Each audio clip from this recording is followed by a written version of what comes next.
പരിശുദ്ധ ദൈവമേ, സ്വർഗസ്ഥ നല്ല പിതാവേ, ശൂന്യതയുടെ ആഴങ്ങളിൽ അവിടുന്ന് വചനത്തെ അയച്ച് ഈ പ്രപഞ്ചത്തെ സൃഷ്ടിച്ചതുപോലെ ശൂന്യമാകുന്ന മനസ്സുകളിൽ അവിടുത്തെ വചനത്തെ അയച്ച് ഞങ്ങളെ രൂപാന്തരപ്പെടുത്തണമേ എന്ന് വിനയത്തോടെ പ്രാർത്ഥിക്കുന്നു. ഈ രാത്രിയിൽ ഞങ്ങൾ ഒരുമിച്ച് പഠിക്കുന്ന വചനത്തിന്റെ ആഴങ്ങളിലേക്ക് വേരൂന്നി നിന്നുകൊണ്ട് ഈ ലോകത്തിൽ ജ്യോതിസുകളെ പോലെ പ്രകാശിക്കാനുള്ള ശക്തി ഞങ്ങൾക്ക് നൽകണമേ. കർത്താവേ, ഇവിടെ കടന്നു വന്നിരിക്കുന്ന എല്ലാ ദൈവമക്കളെയും അനുഗ്രഹിക്കണമേ. എല്ലാവരോടും വചനത്തിലൂടെ ഇടപെടണമേ എന്ന് പ്രാർത്ഥിക്കുന്നു. ഈ രാത്രിയിൽ അങ്ങയുടെ ശബ്ദം കേട്ട് കർത്താവിന്റെ അനുഗ്രഹം പ്രാപിച്ച് പ്രാർത്ഥനാപൂർവം മടങ്ങാൻ അവിടുന്ന് കൃപ ചെയ്യണമേ. ഇടവകയ്ക്കായി നേതൃത്വം നൽകുന്ന പ്രിയങ്കരനായ അച്ഛനായി, കുടുംബത്തിനായി, എല്ലാ പ്രിയപ്പെട്ടവർക്കായി ദൈവത്തോട് പ്രാർത്ഥിക്കുന്നു. കർത്താവെ, ഈ കൺവെൻഷൻ യോഗം ക്രമീകരിച്ച ഈ കുടുംബത്തെ ദൈവം അനുഗ്രഹിക്കുമാറാകണമേ. എല്ലാ നന്മകളും അനുഗ്രഹങ്ങളും അവിടുന്ന് നൽകി സഹായിക്കണം. കർത്താവിന്റെ കൃപയാൽ വഴി നടത്തണം. ക്രിസ്തു മുഖാന്തരം പ്രാർത്ഥനകൾക്കാണ് നല്ല പിതാവേ, ആമേൻ. ഇരിക്കാം. വീണ്ടും വരുന്ന യേശുക്രിസ്തുവിന്റെ നാമം മഹത്വപ്പെടുമാറാകട്ടെ. ഒരു പ്രാവശ്യം കൂടെ നിങ്ങളുടെ മുന്നിൽ കടന്നു വരാൻ ദൈവം എനിക്ക് തന്ന ഈ വലിയ ഭാഗ്യത്തെയും അവസരത്തെയും ഓർത്ത് ഞാൻ ദൈവത്തിന് നന്ദി പറയുന്നു. CSI ആനാഗോഡ് ഇടവകയുടെ 3ാമത്തെ യൂണിറ്റ് കൺവെൻഷൻ ആണല്ലോ 2 വാർഡുകളെ കേന്ദ്രീകരിച്ച് ഇവിടെ നടത്തപ്പെടുന്നത്. ഈ കൺവെൻഷൻ യോഗത്തിൽ ദൈവവചനം സംസാരിക്കാൻ എനിക്ക് ലഭിച്ച ഈ അവസരം വലിയൊരു ഭാഗ്യമായും പദവിയായും ഞാൻ കാണുകയാണ്. ഈ ഇടവകയുടെ അധ്യക്ഷനും ഈ യോഗത്തിൻ്റെ അധ്യക്ഷനുമായിരിക്കുന്ന ഞാൻ ഒരുപാട് സ്നേഹിക്കുകയും ബഹുമാനിക്കുകയും ചെയ്യുന്ന സുകുമാർ അച്ഛൻ, ഇടവക സെക്രട്ടറി, കമ്മിറ്റി മെമ്പേഴ്സ്, വളരെ നല്ല പാട്ടുകൾ പാടുന്ന കൊയർ മെമ്പേഴ്സ്, സിസ്റ്റങ്ങൾ കൈകാര്യം ചെയ്യുന്ന പ്രിയ സഹോദരങ്ങൾ, വചന ശ്രോതാക്കളായി ഈ അങ്കണത്തിൽ ആഗതരായിരിക്കുന്ന പ്രിയപ്പെട്ടവരെ, നിങ്ങൾക്കെല്ലാവർക്കും എൻ്റെ സ്നേഹവന്ദനം ഞാൻ ഈ സമയം രേഖപ്പെടുത്തുകയാണ്. പ്രത്യേകിച്ച് ഒരു പ്രാവശ്യം കൂടെ നിങ്ങൾ ക്ഷണിച്ചു, സന്തോഷമുണ്ട്. എന്നെ ക്ഷണിച്ച പ്രിയങ്കരനായ അച്ഛനോടും അതുപോലെ ജോൺ ബെൽ സാറിനോടും വിൽഫ്രഡ് സാറിനോടും ഒക്കെയുള്ള നന്ദി ഞാൻ ഈ സമയം രേഖപ്പെടുത്തുകയാണ്. ഇവിടെ ഇങ്ങനെ ഒരു ക്രമീകരണം ചെയ്ത് ഒരു പൊതുവായ ഇടത്തിൽ ഒരു കൺവെൻഷൻ പ്രസംഗം നടത്തുന്നതിന് ദൈവം എന്നെയും ശക്തീകരിച്ചു. അതോർത്ത് ഞാൻ ദൈവത്തിന് നന്ദി പറയുകയാണ്. കഴിഞ്ഞ ആദ്യത്തെ വാർഡ് കൺവെൻഷനിൽ വന്ന് ദൈവവചനം സംസാരിച്ചു. നിങ്ങൾക്കത് ഓർമ്മയുണ്ടോ? ആർക്കെങ്കിലും ആരെക്കുറിച്ചാണ് പ്രസംഗിച്ചത്? ശിംശോനെ കുറിച്ചൊക്കെ എല്ലാവർക്കും ഓർമ്മയുണ്ട്. എല്ലാവരും ചിരിച്ച മുഖത്തോടുകൂടെ ഇരിക്കണം. കുറച്ച് സമയം, 1 മണിക്കൂർ ദൈവവചനം സംസാരിക്കുന്ന സമയത്ത് വളരെ പ്രാർത്ഥനയോടും പുഞ്ചിരിച്ച മുഖത്തോടും ഇരിക്കണം. നമ്മുടെയൊക്കെ ജീവിതത്തിൽ ഒരുപാട് പ്രയാസങ്ങളും പ്രശ്നങ്ങളും ഒക്കെ ഉണ്ട്. പക്ഷെ ദൈവവചനം കേൾക്കുന്ന സമയത്ത് അതൊക്കെ മാറ്റിവെച്ച് പ്രാർത്ഥനയോടുകൂടെ കുറച്ച് സമയം നമുക്ക് ദൈവസന്നിധിയിലായിരിക്കാം. അതിന് ദൈവം സഹായിക്കട്ടെ. ഞാൻ ഒരിക്കൽ കൂടെ പ്രാർത്ഥിച്ചുകൊണ്ട് വചന ശുശ്രൂഷയിലേക്ക് പ്രവേശിക്കുകയാണ്.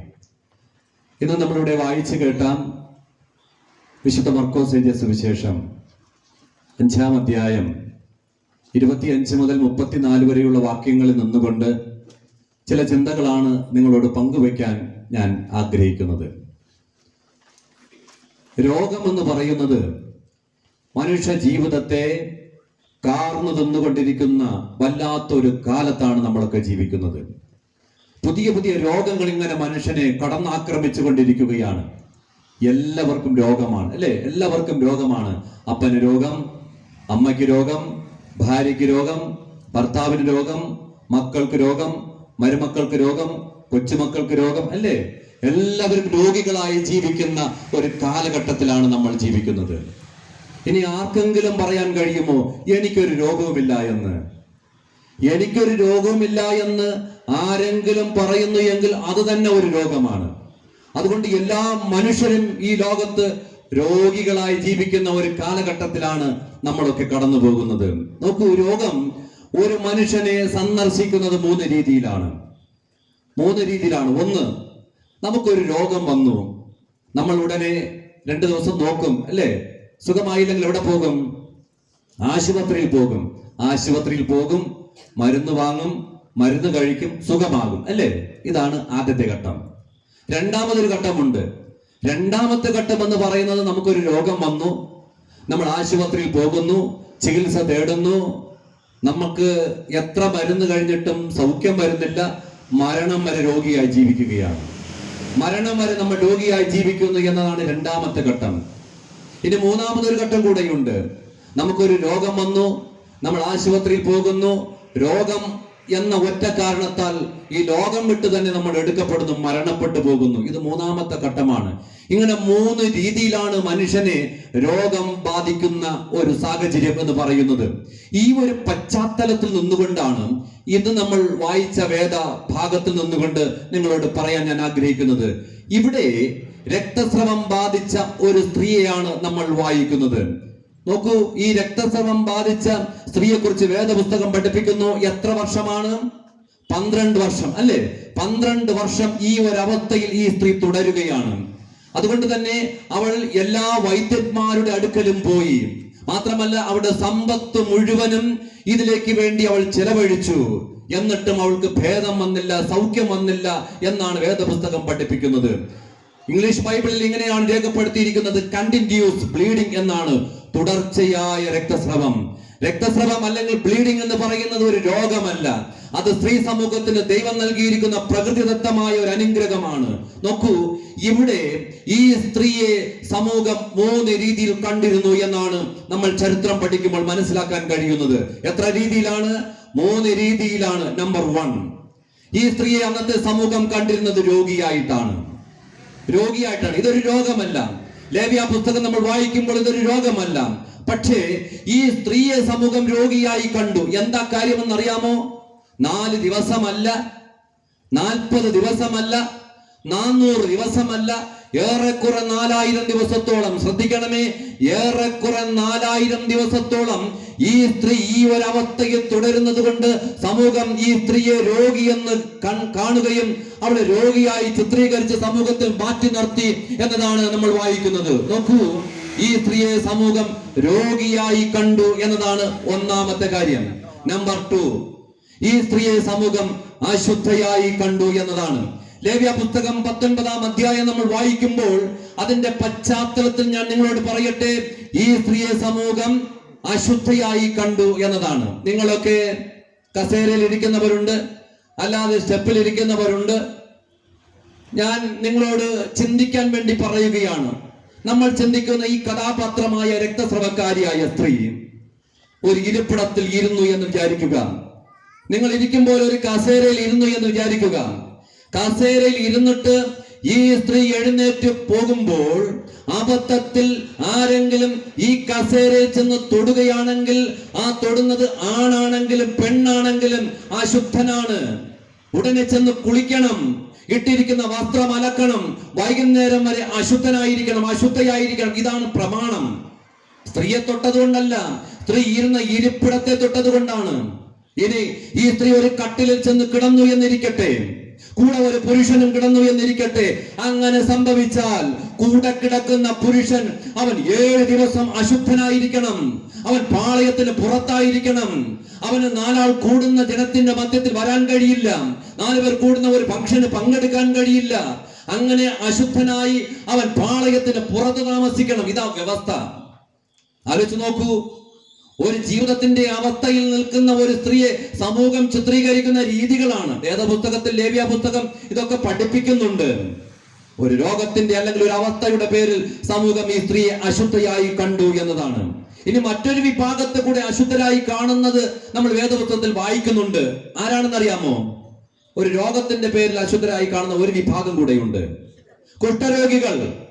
കുഷ്ഠരോഗികളെ ആരും തൊടാറില്ല, കുഷ്ഠരോഗികളെ ആരും സന്ദർശിക്കാറില്ല, അവരുമായിട്ടൊരു സമ്പർക്കം പോലും ഇല്ല.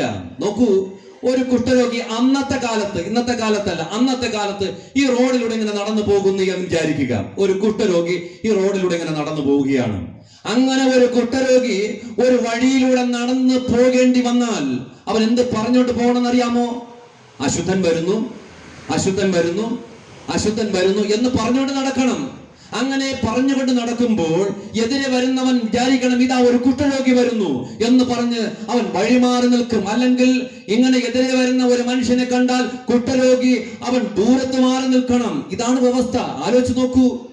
ഇവരൊക്കെ അനുഭവിച്ചിരുന്ന ശാരീരികമായ വേദനയെക്കാളും അവർ അനുഭവിച്ചിരുന്ന മാനസികമായ വേദന എന്ന് പറയുന്നത് പറഞ്ഞറിയിക്കാൻ കഴിയാത്തതിനപ്പുറമായ ഒന്നായിരുന്നു. അതുകൊണ്ട് ബൈബിൾ പഠിപ്പിക്കുന്നു, രണ്ട് പ്രത്യേകതയാണ് ഞാൻ പറഞ്ഞത്. ഒന്ന്, ഈ സ്ത്രീയെ രോഗിയായി കണ്ടു. രണ്ട്, ഈ സ്ത്രീയെ അശുദ്ധയായി കണ്ടു എന്നതാണ്. നമ്പർ 3. 3, ഈ സ്ത്രീയെ സമൂഹം പാപിയായി കണ്ടു എന്നതാണ്. ഈ സ്ത്രീയെ സമൂഹം പാപിയായി കണ്ടു. എന്താ കാര്യം? പാപിയായി കാണാനുള്ള കാരണം എന്താണെന്ന് അറിയാമോ?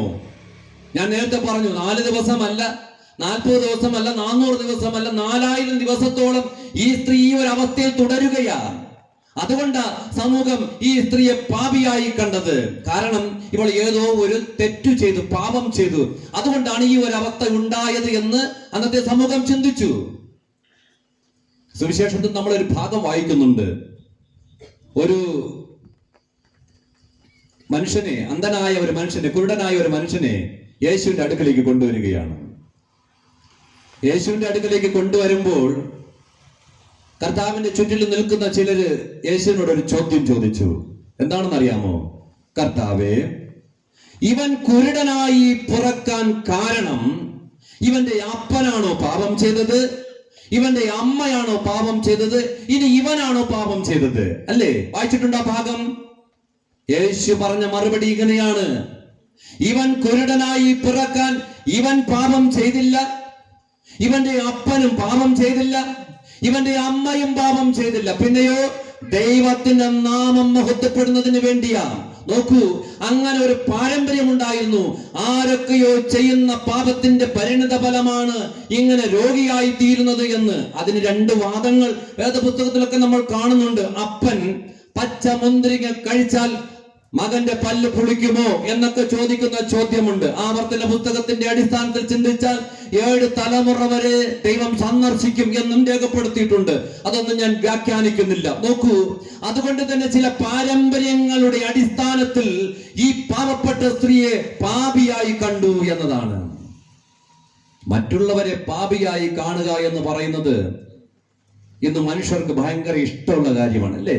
മറ്റുള്ളവരെ മോശക്കാരാക്കുക എന്നുള്ളത്, മറ്റുള്ളവരെ പാപി എന്ന് വിളിക്കുക. സ്വാമി വിവേകാനന്ദൻ പറഞ്ഞൊരു കാര്യമുണ്ട്. അദ്ദേഹം പറഞ്ഞു, നീ മറ്റൊരാളെ പാപി എന്ന് വിളിക്കുന്നു എങ്കിൽ ഈ ലോകത്തിൽ വെച്ച് ഏറ്റവും വലിയ പാപം അതാണ്. മറ്റൊരാളെ പാപി എന്ന് വിളിക്കുക, മറ്റൊരാളെ വിരൽ ചൂണ്ടുക. പലപ്പോഴും ഇതാണ് നമ്മൾ ചെയ്യുന്നത്. അവൻ ശരിയല്ല, അവള് ശരിയല്ല, അവന്റെ മക്കള് ശരിയല്ല, അവന്റെ ഭാര്യ ശരിയല്ല, അല്ലേ? പലപ്പോഴും ഇതൊക്കെയാണ്. മറ്റുള്ളവരിലേക്ക് നമ്മൾ വിരൽ ചൂണ്ടുകയാണ്, അവൻ ശരിയല്ല എന്ന്. എപ്പോഴെങ്കിലും ഞാൻ ശരിയല്ലെന്ന് നമുക്ക് പറയാൻ പറ്റിയിട്ടുണ്ടോ? നമുക്ക് പറ്റുന്നില്ല പലപ്പോഴും. എന്താ കാര്യം? നമ്മൾ നമ്മിലേക്ക് നോക്കുന്നില്ല. നമ്മിലേക്ക് നോക്കാത്തത് കൊണ്ടാണ് പലപ്പോഴും നമ്മൾ ശരിയല്ലാത്തത് നമുക്ക് തിരിച്ചറിയാൻ കഴിയാതെ പോകുന്നത്. നമ്മൾ ഇങ്ങനെ മറ്റുള്ളവരെ വാച്ച് ചെയ്യുകയാണ്. പള്ളിയിൽ ആരാധനയ്ക്ക് വന്നിരുന്നാൽ നമ്മൾ മറ്റുള്ളവരെ വാച്ച് ചെയ്യുക. അവൻ എന്ത് ചെയ്യുന്നു, അവൾ എന്ത് ചെയ്യുന്നു, അവൾ എന്ത് വസ്ത്രം ഇട്ടുകൊണ്ട് വന്നിരിക്കുന്നു, അവൻ എന്ത് വസ്ത്രം ഇട്ടുകൊണ്ട് വന്നിരിക്കുന്നു, ഇതൊക്കെയാണ് നമ്മൾ വാച്ച് ചെയ്തുകൊണ്ടിരിക്കുന്നത്. നമുക്ക് പ്രാർത്ഥിക്കാനും നമ്മിലേക്ക് നോക്കി ദൈവമേ എന്നോട് പൊറുക്കണമേ എന്ന് പറയാനൊന്നും നമുക്ക് നേരമില്ല. മറ്റുള്ളവരെ നമ്മൾ പാപി എന്ന് വിളിക്കുന്ന ഒരു പ്രവണതയാണ് പലപ്പോഴും നമുക്ക് കാണാൻ കഴിയുന്നത്. നോക്കൂ, മറ്റുള്ളവരിലേക്ക് വിരൽ ചൂണ്ടാനല്ല ദൈവം നമ്മെ ഈ ഭൂമിയിൽ നിർത്തിയിരിക്കുന്നത്. നമ്മിലേക്ക് തന്നെ നമ്മൾ വിരൽ ചൂണ്ടണം. അപ്പോഴാണ് നമ്മുടെ ജീവിതത്തിലെ കുറവുകൾ നമുക്ക് കാണാൻ കഴിയുന്നത്. നോക്കൂ, വേദപുസ്തകാടിസ്ഥാനത്തിൽ നമ്മൾ പറഞ്ഞാൽ പലപ്പോഴും ആരെങ്കിലുമൊക്കെ എന്തെങ്കിലും പറയുന്നത് കേട്ട് നമ്മൾ ആരെങ്കിലുമൊക്കെ വിധിക്കാറുണ്ട്, അല്ലേ? ഒരാൾ വന്ന് ഒരാളെ കുറിച്ച് മോശമായി പറഞ്ഞു, നമ്മൾ വിചാരിക്കും ശരിയാണ്, അല്ലേ? ശരിയാണെന്ന് പറഞ്ഞിട്ട് നമ്മൾ വേണമെങ്കിൽ 4 പേരെടുത്ത് നമ്മൾ പറയും. നമ്മുടെയൊക്കെ നാട്ടുകളിൽ ഈ തൊഴിലുറപ്പ്, അയൽക്കൂട്ടം എന്നൊക്കെ പറയുന്ന പരിപാടികളുണ്ടല്ലോ. ഇങ്ങനെ എന്തെങ്കിലുമൊക്കെ കേട്ടാൽ നമ്മൾ അത് സത്യമാണോ കള്ളമാണോ ശരിയാണോ യാഥാർത്ഥ്യമാണോ ഇതൊന്നും ചിന്തിക്കില്ല. ആരെങ്കിലും എന്തെങ്കിലുമൊക്കെ പറയുന്നത് കേട്ടുകൊണ്ട് നമ്മളും അവരെ കുറിച്ച് മോശമായി പറയും. അങ്ങനെയുള്ള ചില ആൾക്കാരൊക്കെ ഉണ്ട്.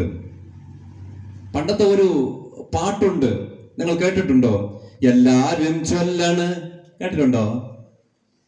എല്ലാരും ചൊല്ലാണ് കല്ലാണ് നെഞ്ചിലെന്ന്, കരിങ്കല്ലാണ് കരിങ്കല്ലാണ് നെഞ്ചിലെന്ന്.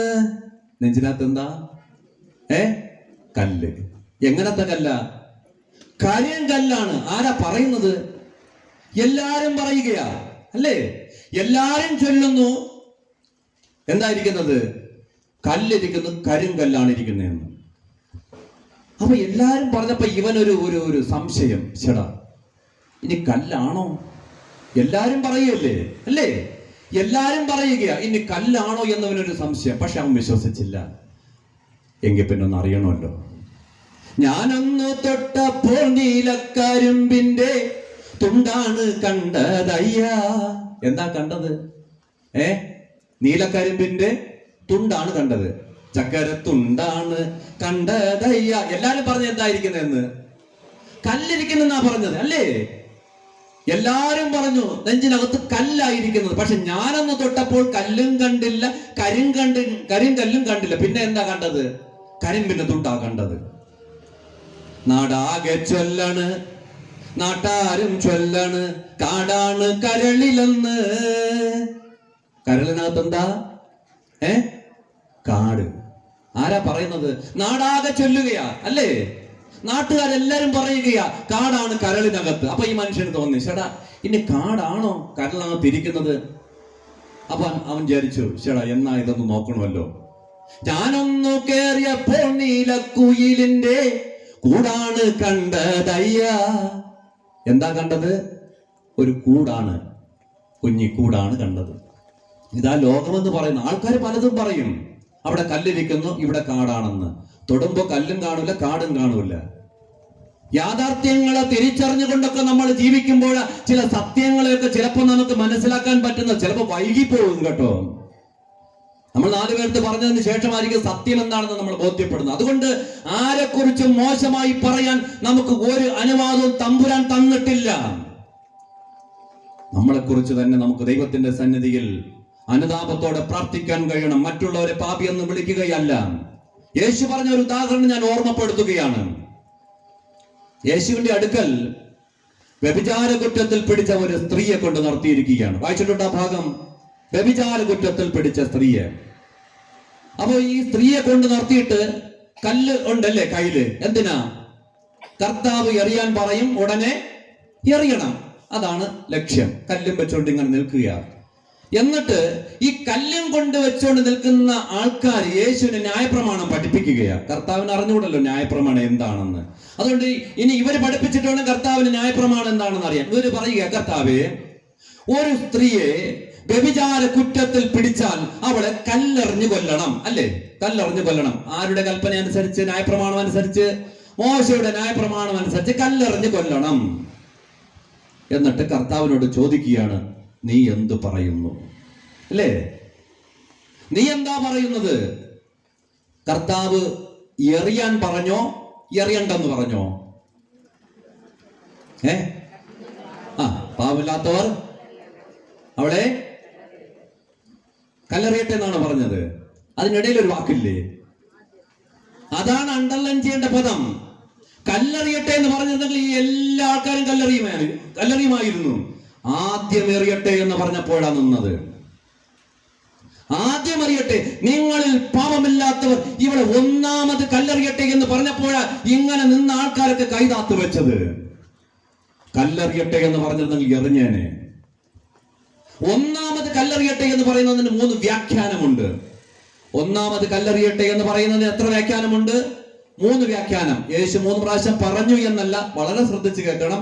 യേശു 3 പ്രാവശ്യം പറഞ്ഞു എന്നല്ല, അതിന്റെ വ്യാഖ്യാനമാണ് ഞാൻ ഈ പറയാൻ പോകുന്നത്. 1, നിങ്ങളിൽ പാപമില്ലാത്തവർ ഇവളെ കല്ലെറിയട്ടെ എന്ന് യേശു പറഞ്ഞതിന്റെ ഒന്നാമത്തെ പൊരുള്, നീതിമാൻ ആരുമില്ല, അല്ലേ? എല്ലാവരും കുറവുള്ളവരാണ്. തെറ്റ് ചെയ്ത ആരെങ്കിലും ഉണ്ടോ ഇവിടെ? പാപം ചെയ്ത ആരെങ്കിലും ഉണ്ടോ? എല്ലാവരും പാപികളാ, അല്ലേ? എല്ലാവരും കുറവുള്ളവരാണ്, തെറ്റ് ചെയ്യുന്നവരാണ്. നീതിമാൻ ആരുമില്ല, ഒരുത്തൻ പോലുമില്ല എന്നാ വേദപുസ്തകം പഠിപ്പിക്കുന്നത്. അപ്പൊ നമ്മൾ എല്ലാവരും കുറവുള്ളവരാണ്. യേശു പറഞ്ഞതിന്റെ ഒന്നാമത്തെ പൊരുൾ എന്ന് പറയുന്നത് നിങ്ങളും പാപികളാണ്. നിങ്ങൾ വിശുദ്ധന്മാരായിട്ട് ഈ കല്ലും വെച്ചുകൊണ്ട് നിൽക്കുന്ന നിങ്ങൾക്ക് വിശുദ്ധന്മാരായി നിങ്ങൾ തോന്നുന്നു എങ്കിൽ അങ്ങനെയുള്ളവൻ എറിയട്ടെ. എറിഞ്ഞോ? ആരെങ്കിലും എറിഞ്ഞോ? എറിഞ്ഞില്ല, അല്ലേ? എറിഞ്ഞില്ല. അപ്പോ വിശുദ്ധന്മാരാരെങ്കിലും ഉണ്ടോ? ഈ കല്ലും വെച്ചുകൊണ്ട് നിൽക്കുന്നവനും പാപികളാണ്. ഇനി രണ്ടാമതൊരു വ്യാഖ്യാനമുണ്ട്. രണ്ടാമത്തെ വ്യാഖ്യാനം എന്ന് പറയുന്നത് കോടതിയിൽ ഏറ്റവും പ്രധാനപ്പെട്ട സാക്ഷി ഏതാ? അച്ഛൻ പറഞ്ഞു. ആരാ കോടതിയിലെ ഏറ്റവും പ്രധാനപ്പെട്ട സാക്ഷി? ദൃക്സാക്ഷിയല്ലേ? നിങ്ങൾ എന്താ ഒന്നും അറിഞ്ഞുകൂടാത്തവരെ പോലെ ഇരിക്കുന്നത്? ദൃക്സാക്ഷിയാണ്. ഒരു സംഭവം നടക്കുന്നത് കണ്ട ആളിനാണ് ഏറ്റവും ഒന്നാം സ്ഥാനം, അല്ലേ? ദൃക്സാക്ഷി. അപ്പൊ യേശു ഈ പറഞ്ഞതിന്റെ രണ്ടാമത്തെ വ്യാഖ്യാനം എന്ന് പറയുന്നത് ഈ സ്ത്രീ വ്യഭിചാരം ചെയ്യുന്നത് കണ്ടവൻ ആരെങ്കിലും ഉണ്ടെങ്കിൽ അവൻ അറിയട്ടെ. ആദ്യം അവൻ അറിയട്ടെ എന്നാ പറഞ്ഞത്. എറിഞ്ഞോ ആരെങ്കിലും? എറിഞ്ഞോ ആരെങ്കിലും? എറിഞ്ഞില്ല. അപ്പോ കണ്ടവനും ഇല്ല. ഈ സ്ത്രീ വ്യഭിചാരം ചെയ്യുന്നത് കണ്ട ആളുമില്ല. ഇനി മൂന്നാമതൊരു വ്യാഖ്യാനമാണ്. അതൊരു വല്ലാത്ത വ്യാഖ്യാനമാണ്. മൂന്നാമത്തെ വ്യാഖ്യാനം എന്ന് പറയുന്നത്, ശ്രദ്ധിച്ചു കേൾക്കണം, നിങ്ങൾ കല്ലും വെച്ചോണ്ട് നിൽക്കുന്നവരോട് യേശു പറയുകയാണ്, നിങ്ങൾ, അതിന്റെ വ്യാഖ്യാനമാണ് കേട്ടോ, നിങ്ങളിൽ ഇവളുമായി പാപം ചെയ്യാത്ത ആരെങ്കിലും ഉണ്ടെങ്കിൽ കല്ലെറിയട്ടെ. അർത്ഥം പിടികിട്ടിയോ നിങ്ങൾക്ക്? ഞാൻ വ്യാഖ്യാനിക്കുന്നില്ല, ഒന്നുകൂടെ പറയാം. നിങ്ങളിൽ ഈ കല്ലും വെച്ചുകൊണ്ട് നിൽക്കുന്നവരോട് കർത്താവ് പറഞ്ഞതിന്റെ വ്യാഖ്യാനമാണ്, നിങ്ങളിൽ ഇവളുമായി പാപം ചെയ്യാത്ത ആരെങ്കിലും ഉണ്ടെങ്കിൽ കല്ലെറിയട്ടെ എന്ന് പറഞ്ഞാൽ, കഴിഞ്ഞ രാത്രിയിലും ഈ സ്ത്രീയുടെ അടുക്കൽ പോയവന്മാരാ പകൽ മാന്യന്മാരായി ഇവളെ കല്ലെറിയാൻ വേണ്ടി നിൽക്കുന്നത്.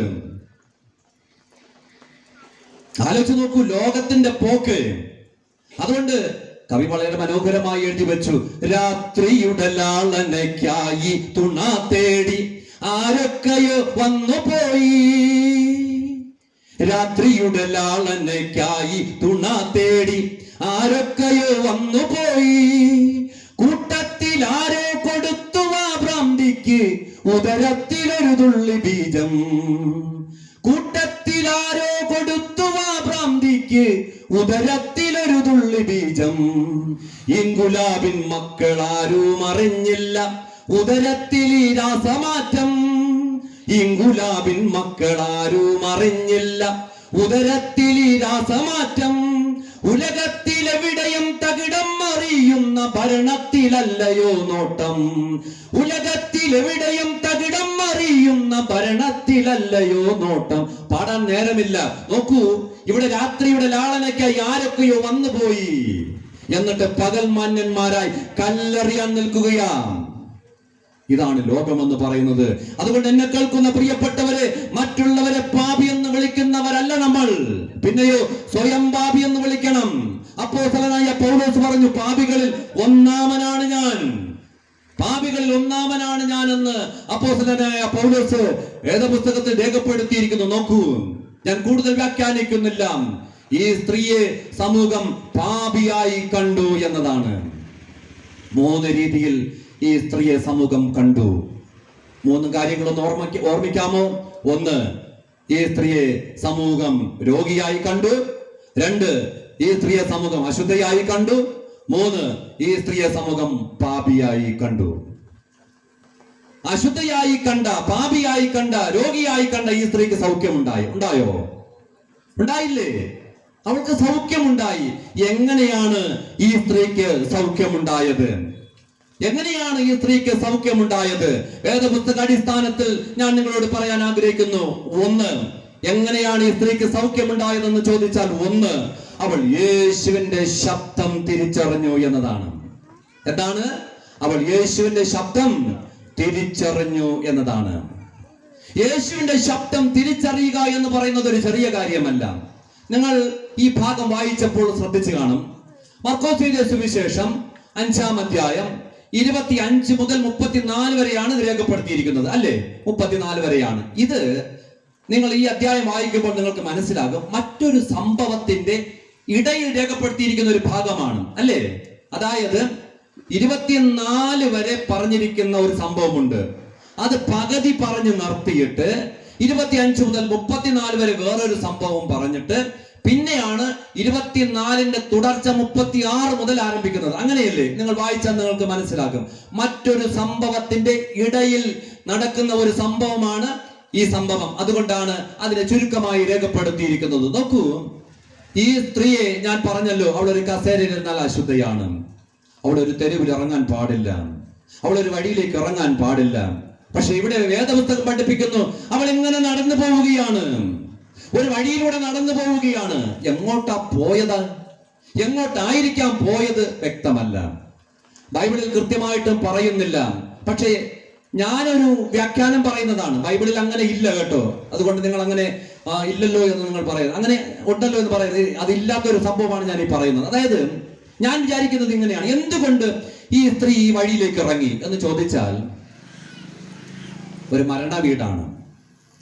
അതായത് യായിറോസിന്റെ മകൾ മരിച്ചു, അല്ലേ? യായിറോസിന്റെ മകൾ മരിച്ചുപോയി. ഒരു പക്ഷേ പറയുന്നില്ല എങ്കിലും ഞാൻ അനുമാനിക്കുകയാണ്, ആ മരണ വീട്ടിൽ പോയി ദൂരെ നിന്നെങ്കിലും, അടുത്ത് ചെന്ന് ആരോട് സമ്പർക്കം ചെയ്യാൻ പാടില്ല, അതുകൊണ്ട് ദൂരെ നിന്ന് ആ പെൺകുട്ടിയെ ഒന്ന് കണ്ടിട്ട് വരാം എന്നൊരു പക്ഷേ ചിന്തിച്ചുകൊണ്ടായിരിക്കാം ഇവൾ ആ വഴിയിലേക്ക് ഇറങ്ങിയത്. അങ്ങനെ കുറെ ദൂരം നടന്നു പോകുമ്പോൾ പുറകിലൊരു ആരവാരം കേൾക്കുകയാണ്, ഒരു ശബ്ദ കോലാഹലം കേൾക്കുകയാണ്. ആ ശബ്ദ കോലാഹലം കേൾക്കുന്നതിന്റെ ഇടയിലൂടെ ഒരു ശബ്ദം കേട്ടു. അതാരുടെ ശബ്ദമാണ്? അതാരുടെ ശബ്ദമാണ്? യേശുവിന്റെ ശബ്ദം. അവൾ തിരിച്ചറിഞ്ഞു എന്നതാണ്. അങ്ങനെ ദൂരെ നിന്ന് വരുന്ന ഒരു ശബ്ദ കോലാഹലത്തിന്റെ ഇടയിൽ കേട്ട ഒരു ശബ്ദം, അത് പരിചിതമായ ഒരു ശബ്ദം, അത് മറ്റാരുടെയും ശബ്ദമല്ല, അത് യേശുവിന്റെ ശബ്ദമായിരുന്നു. അത് യേശുവിന്റെ ശബ്ദമായിരുന്നു. അത് യേശുവിന്റെ ശബ്ദം കേട്ടു അവൾ അത് തിരിച്ചറിഞ്ഞു എന്നതാണ്. നമുക്ക് അടുത്ത് നിൽക്കുന്ന കർത്താവിനെ പോലും പലപ്പോഴും തിരിച്ചറിഞ്ഞുകൂടാ. സുകുമാർ അഴിക്കോട് പറഞ്ഞൊരു കാര്യമുണ്ട്, ഇന്നത്തെ തലമുറയ്ക്ക് അറിവുണ്ട്, പക്ഷേ എന്തില്ല? തിരിച്ചറിവില്ല. അറിവുണ്ട്, പക്ഷെ തിരിച്ചറിവില്ല. അപ്പനോട് എങ്ങനെ സംസാരിക്കണം, അമ്മയോട് എങ്ങനെ സംസാരിക്കണം, സഭയോട് എങ്ങനെ സംസാരിക്കണം, പുരോഹിതനോട് എങ്ങനെ സംസാരിക്കണം, വിശ്വാസികളോട് എങ്ങനെ സംസാരിക്കണം, കൂട്ടുകാരോട് എങ്ങനെ സംസാരിക്കണം, എങ്ങനെ ഇടപെടണം, ഇത് പലപ്പോഴും പലർക്കും അറിയാതെ പോവുകയാ. അറിവുണ്ട്. ഒരു ഡോക്ടർ, അദ്ദേഹം MBBS പഠിച്ച് ഒരു ഡോക്ടർ ആകുന്നത് അറിവ് കൊണ്ടാണ്. പക്ഷേ അദ്ദേഹത്തിന്റെ മുന്നിൽ വരുന്ന രോഗിയോട് ഒരു ഡോക്ടർ അപമര്യാദയായി പെരുമാറുന്നു എങ്കിൽ അവന് തിരിച്ചറിവില്ല. അറിവുണ്ട്. ഒരു സ്കൂളിലെ അധ്യാപകൻ, അവൻ ഒരു അധ്യാപകനാണ്, അവന്റെ മുന്നിലിരിക്കുന്ന കുട്ടിയോട് അവൻ അപമര്യാദയായി പെരുമാറുന്നു എങ്കിൽ അവൻ അറിവുണ്ട്, അവന് തിരിച്ചറിവില്ല. പണ്ടത്തെ അപ്പച്ചന്മാരും അമ്മച്ചിമാരും ഒക്കെ പറയുന്ന ഒരു കാര്യമുണ്ട്. പണ്ട് ഞങ്ങളുടെ കൊച്ചു നാളിൽ ഈ അടിയുള്ള സാറിന്റെ ക്ലാസ്സുകളിലൊക്കെ പലപ്പോഴും കയറാറില്ല. എനിക്കിപ്പോഴും ഓർമ്മയുണ്ട്, മറക്കാൻ പറ്റാത്ത ഒരു സാറാണ് ആമോസ് എന്ന് പറയുന്ന ഒരു സാറ്. വെള്ളട BPMH സ്കൂളിലെ സാറാണ് ആമോസ്. അദ്ദേഹം പഠിപ്പിക്കുന്നത് വിഷയമല്ല, അദ്ദേഹം ഡ്രോയിങ് സാറാണ്. ഡ്രോയിങ് സാർ എന്ന് പറയുമ്പോൾ അദ്ദേഹം നമുക്ക് ഒരു വലിയ നീളത്തിലുള്ള ബുക്കാണ്, അതിന്റെ പകുതി അദ്ദേഹം സ്കെയിൽ വെച്ച് രണ്ടായിട്ട് അതിനെ വരച്ച് ഭാഗം ചെയ്തിട്ട് ഒരു ഭാഗത്ത് ഒരു പൂവിന്റെ പകുതി വരച്ചു തരും. അപ്പൊ നമ്മള് ആ വരയുടെ അപ്പുറത്ത് ഈ പൂവ് അതുപോലെ വരയ്ക്കണം. വരയ്ക്കുമ്പോഴാണ് പൂർണ്ണമായി ആകുന്നത്, ആ പൂവ് പൂർണ്ണമാകും. പക്ഷേ അല്പം പോലും കറുപ്പിക്കാൻ പാടില്ല. ഒരല്പം കറുത്തു പോയാൽ പിന്നെ അടിയുടെ പൊടിപൂരമാണ്. അതുകൊണ്ട് ആമോസ് സാറിന്റെ ക്ലാസ്സിൽ ആരും കയറാറില്ല, അത്രയും അടിയാണ്. ഇനി വീട്ടിൽ ചെന്ന് അടി കൊണ്ടെന്ന് പറഞ്ഞാൽ അവിടെ നിന്ന് കിട്ടും അടി, അതുകൊണ്ട് വീട്ടിൽ ചെന്ന് പറയില്ല. അപ്പൊ ഇങ്ങനെയാണ്. അങ്ങനെ അതുകൊണ്ട് നമ്മൾ എന്തെന്ന് അറിയാം, അവിടെ എവിടെയൊക്കെ ചിലപ്പോൾ കറങ്ങിയൊക്കെ നിൽക്കും. അപ്പൊ ഈ പണ്ട് ഈ അപ്പച്ചന്മാരും അമ്മച്ചിമാരും ഒക്കെ പറയും, മക്കളെ എടാ അവിടെ ഇവിടെ കറങ്ങി നടക്കാതെ സ്കൂളിൽ പോയി 10 അക്ഷരം പഠിക്കടാ എന്ന്. കേട്ടിട്ടുണ്ടോ ഇത്? എടാ സ്കൂളിൽ പോയി 10 അക്ഷരം പഠിക്കടാ എന്ന് പറയും. എന്താ ഈ 10 അക്ഷരം?